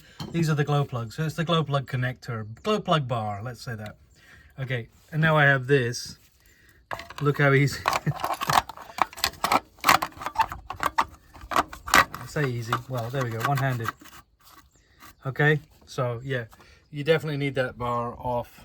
And then you can pop your, I'm doing this for the camera. I'm gonna take this straight back out, because I'm gonna put copper slip on it. But one there, one down there, and then that's all of those back with all of those on. And then I'll put the big top one on, which is there. That's bolted on there, and then those two. This is now on. This one, so I'm just looking at it. I should really go and rewatch my video, but it's fairly self-explanatory, because you see how you've got those, you got this one which is quite wide, you got this one which is small, so you got like a small belt, a big belt, and then if I bring the camera over here, if I stick this on this way around, so it's like a dish that way, you'll see that it actually goes on and lines up there, right? So that it'll be back there. And the problem with that is it doesn't line up really with that one, and it definitely doesn't line up with that one, which it should do. So it must go that way around. Hang on, let me have a look while I'm holding the camera. There we go. So you see how it goes that way around, and now it lines up the big fat one with all the other big fat ones. So you got that one there, that one there. So it must be that way around. And then I've also got this little one here. So this, it's got a bit rusty there because it got caught in the rain before I tidied everything away. But it's only surface. And that one, I guess, goes on that one, because that would be because it's a skinny one, that would make it in line with all of the other skinny ones. And then we've got this tensioner here, which I'm assuming goes on this big fat one here that has a kind of a tensioning system. So that's pretty much what I reckon, but I'm going to put the fan on first, ready to go. Well, all I can say is it must have been a lot harder to get out than it is to get in, because it slotted straight in. It's a little difficult to get those nuts on because you're kind of working with your fingers sort of like that, trying to push it on, but with two hands I kind of just managed to fish it on a little bit there. So I'll flip it around. It's going to take a ring spanner, I suppose, to tighten it on, and then maybe tighten it on harder once the belt's tensioned. That might be a little bit easier, but anyway, it seemed to be pretty easy, that one. So that's that on. Yeah, look, there's a washer right down there. I wonder what that's from. Interesting. I might pull that up with a magnet. So I just had to loosen off this bracket, which I did take off. Now, not well, I think I loosened it when I was putting on inlet manifold. When I was putting on the inlet manifold, I loosened this off, and I think it dropped down, and then I tightened it back up again. It wasn't quite lining up, so it's supposed to line up for that. So I've loosened it off, and I had this bolt spare, so I'm guessing it's that one. I've also got that one spare. No idea where that goes, but I'm sure I'll find out. I don't really like having spares left at the end of a build, as much as useful as it can be, but anyway, there we go. So that's that in. I think I didn't press that on. So this plug's come off, but that's okay. Oh, wrong way. There we go. So there we go. That on. So I'll tighten up these again. These ones here. I'll tighten these up. No, that spanner doesn't. Oh, where did that go? Oh no, it's still there. I thought I dropped the thing off the end. Okay, cool. It must have just been this hitting this. Right, so clip that on. that's clipped on. Pipe's gonna go on. Oh, and I remember what this one is, this long pipe. It's a coolant pipe, and I think it goes from maybe that one, but I remember it goes up to here and it goes through there, so I'll put that on as well. But I'll put it on before I put these ones on. So yeah, bit by bit, we're almost there. Oops, just had a look in my EGR bag, which I'd left on top of the engine because it still had a nut in it, a bolt in it, and I just found this one. So this, with the big hefty washer, is for there. So I'm going to take that one out, put this one in, because this is the correct one, and then I will have that one as spare. But yeah, what have I just done? I put on this pipe as mentioned, goes into that clip there, goes down onto there, and wherever you can, always try and use a socket for these rather than a screwdriver. You'll get on much better. Obviously, do not over tighten them. They're very easy to over tighten when you're using a socket. I believe there should be a clip here, and I wonder, perhaps one of these is for around here somewhere. So I'm going to have a little look, see which holes match up. There are 2 holes. These are this plate here. There's 2 holes on the bottom side of that could fix onto something. I don't know if they do, so that needs rechecking as well. But so this one, I believe this is the back of the engine there. It's not focusing, but anyway, just next to the camshaft sensor there's 2, and I had them sitting up here waiting. Pretty sure that this oily fellow here goes there, and that hole there takes that plastic thing center screen. Right, I've mounted that on. It goes onto this little bracket down there. It's got a bit of metal that comes out of this bracket, and that big rubber surround slides on. I have sealed that problem with this liquid electrical tape I bought on Amazon once, and you just paste it on. It does go hard eventually, but I guess that's okay. And then I went into the back of the car to get all the pipes and stuff. I found this one, this little pipe, that's going to go from turbo cooler to that cooler there. Anyway, the one that comes off this, just there. So I guess it's going to go like that.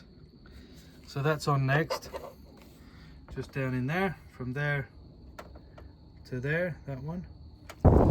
Super windy today, and yep, it's another day. I'm not getting much time on the car at the moment.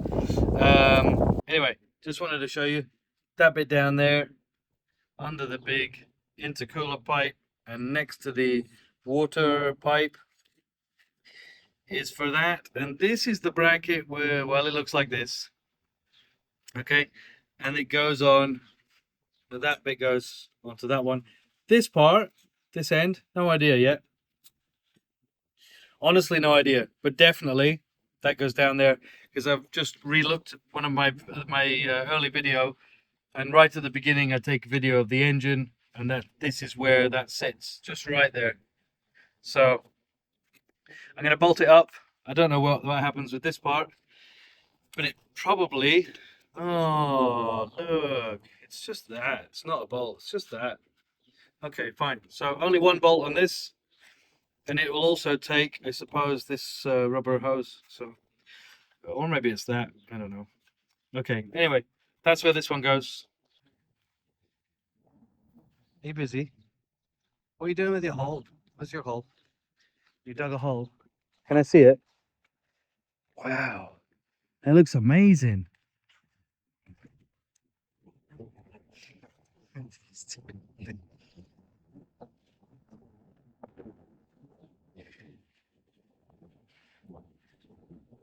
She loves digging.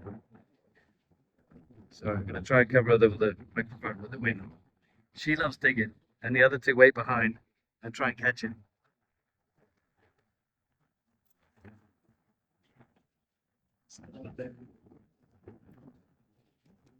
One working and four one working and three watching. Anyway, look, I've remembered where this one goes, and this is the bracket for the fuel filter thing. So I was remembering this part here. It goes onto a sticky out bolt. Sorry, it's so windy. It's almost like a hurricane today. Dear, bit of oil there. That bolt there sticks out there. That goes on there. I'm pretty sure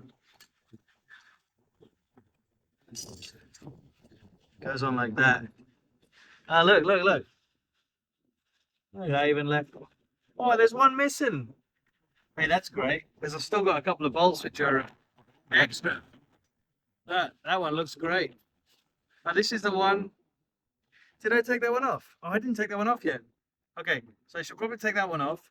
Swap it with the correct one that had the big fat washer, and then and then that one will be going up there. Anyway, so that's where that goes. I've just lost it now. Here we are. That's where that goes.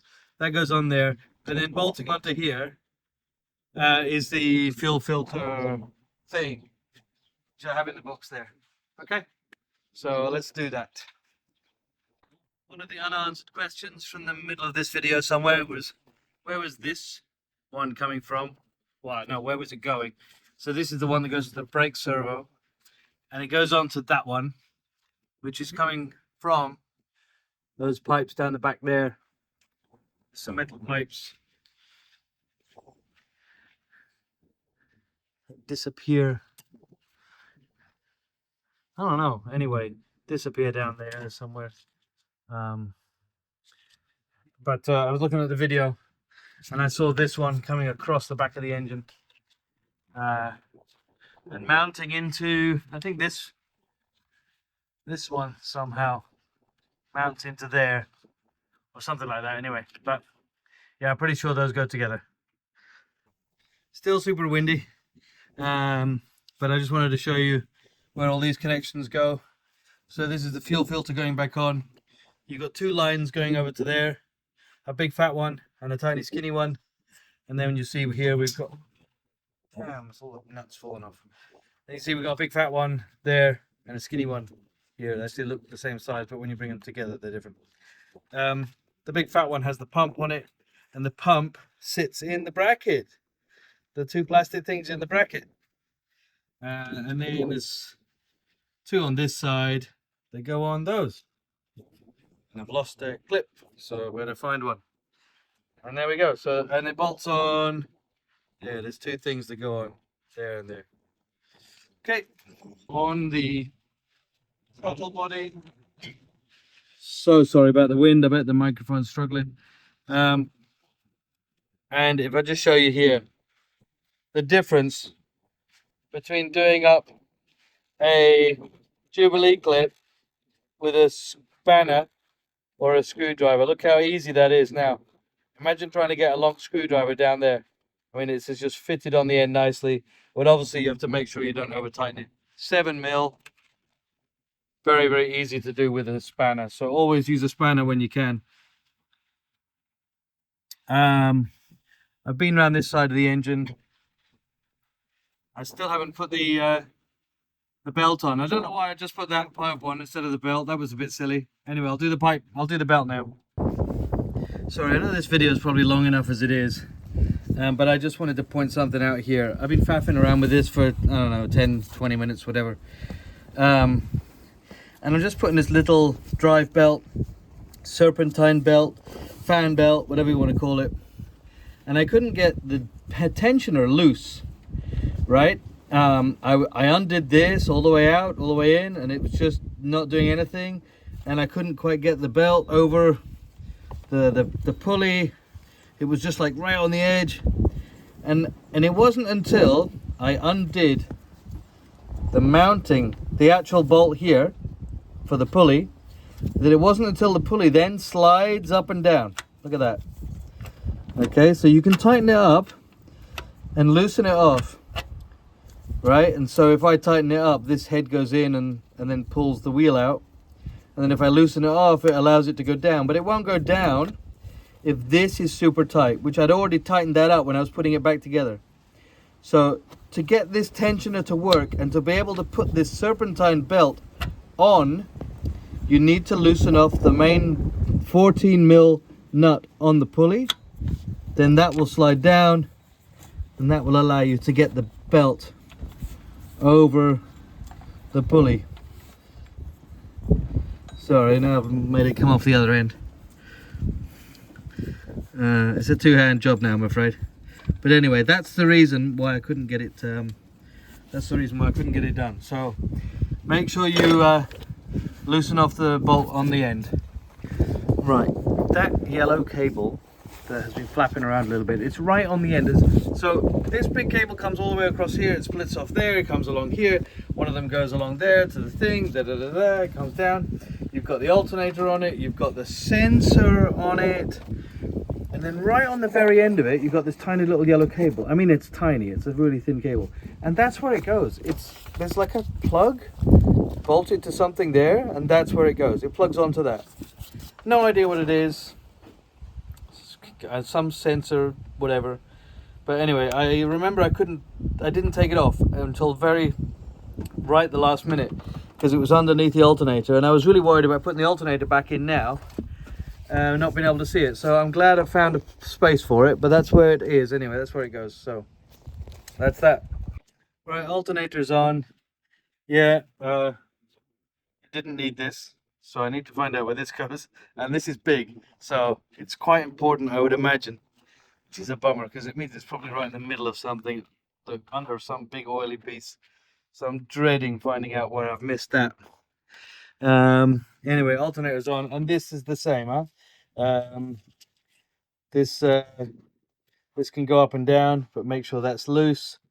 It's actually a reverse thread, so unscrewing it sends that down, but for all intents and purposes it's perfect, because unscrewing it loosens and loosens the wheel, and tightens the wheel because it sends the wheel down. So either way, it seems like, even though the thread is reversed, it's logical, but you are actually you're doing it the right way. So it's you're tightening it to tighten the belt, so that's absolutely fine. Honestly, right, so I was watching my own video back, and I saw myself take this part off, and it said in the video that this vacuum pipe goes down to the sensor, and it goes on to the one on the inside. So this black one here that's missing one, that's where this one goes to. So we just put that on there. So now I know how short to cut this one. I left it I left it really long because I wasn't sure where it went. So yeah, so now I know it goes down to there. I can chop it out here and then fit it. If you have not watched my dismantling video, you should watch that, because you know what, the dismantling video is better than this one because it tells you where everything goes. This goes on top of the alternator. See that whole center screen? That one. That's where that goes. And it uses, look, one of my spare bolts. That's exactly what it uses. So that goes on top of the alternator. And this, do you remember how I was putting the EGR valve back together? And I said, oh, there's a bracket on the back, look, and it doesn't have a bolt or nothing, and yada, yada, yada. Yeah. That's where the EGR valve bolts onto. Do you think I can get this in now? I don't know. Should I have checked before? Yes. So anyway, this goes under the EGR valve, and this goes somewhere onto the engine. And I should really put that on before starting it up.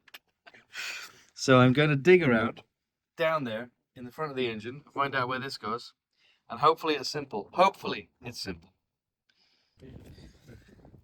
Right, well, anyway, the big bracket, it's not a massive problem. If you look down there, so EGR pipe, let's zoom back out. That's where it goes. Obviously the bracket's upside down, but that I just want to show you kind of where that bolt goes. It's right in the middle. It is to the right of sort of, you know, there. Yeah, it's going to be a really exciting video, isn't it? Just darkness. But anyway, well, check out that for a temporary repair. Because everything's on. Everything except that. Even the dog's just waiting. Unfortunately, he ate a packet of crisps of mine, which I'd left on the table in the shed. And I'm not sure if he's feeling bad or feeling happy with himself, but anyway, he's full of crisps. So, and he ate the whole packet as well. I was really looking forward to it. Sorry, I'm trying to do this with one hand. That is in.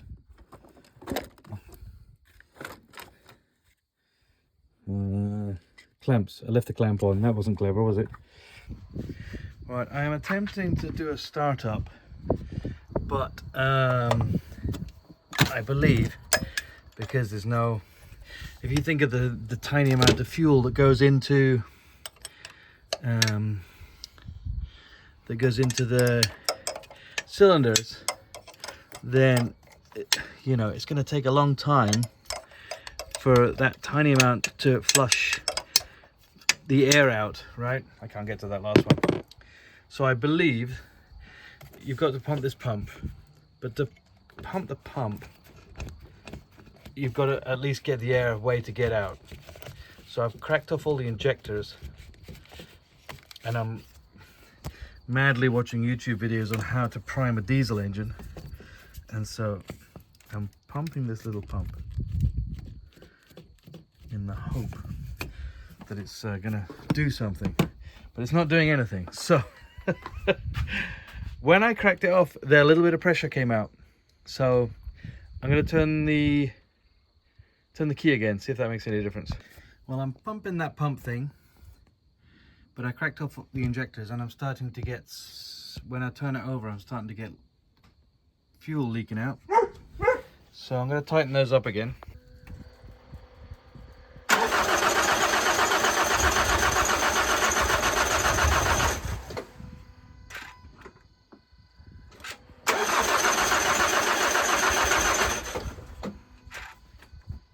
Keep going. The diesel mechanic, look. No, I think it's got a little bit of air in it. It did start, it just kicked off a little bit. So I'm just pressurizing that a bit, and I can feel air in the pump. So let me give it another try.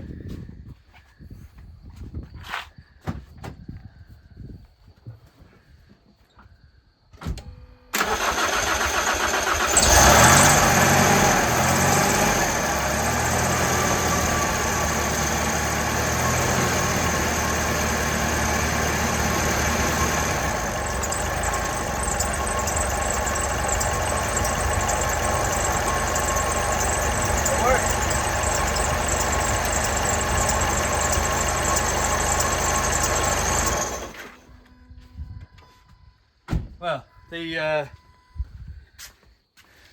my torch is broken. So I'm going to take the camera off my wife, and it's a little bit squeaky. I think the belt needs tightened up. Definitely the alternator, the bearing's not great, but it runs, and it seems to run okay. It did start up, then it died. It started up and it died. So basically what I did is I cracked off a few of these to let the diesel through, turned it over a few times. It came through, then it stopped, wouldn't start up again. So I squeezed the little pump. I can still feel air a little bit as well. So, and now it's gone hard. So I think there's some air in the system that needs to work its way out. I'm also missing a Jubilee clip from the return pipe. So there's a couple of little bits and bobs, but apart from putting the bonnet back on, we're good to go. So thanks for watching. I might do an outro when I'm cleaner. Well, I did get my hair cut in the end. and the car's running. It's still windy, but there's no mozzies, so that's nice. And there is a small leak from the front cover of the engine, so I'm going to pop that off, silicone it, put it back on again.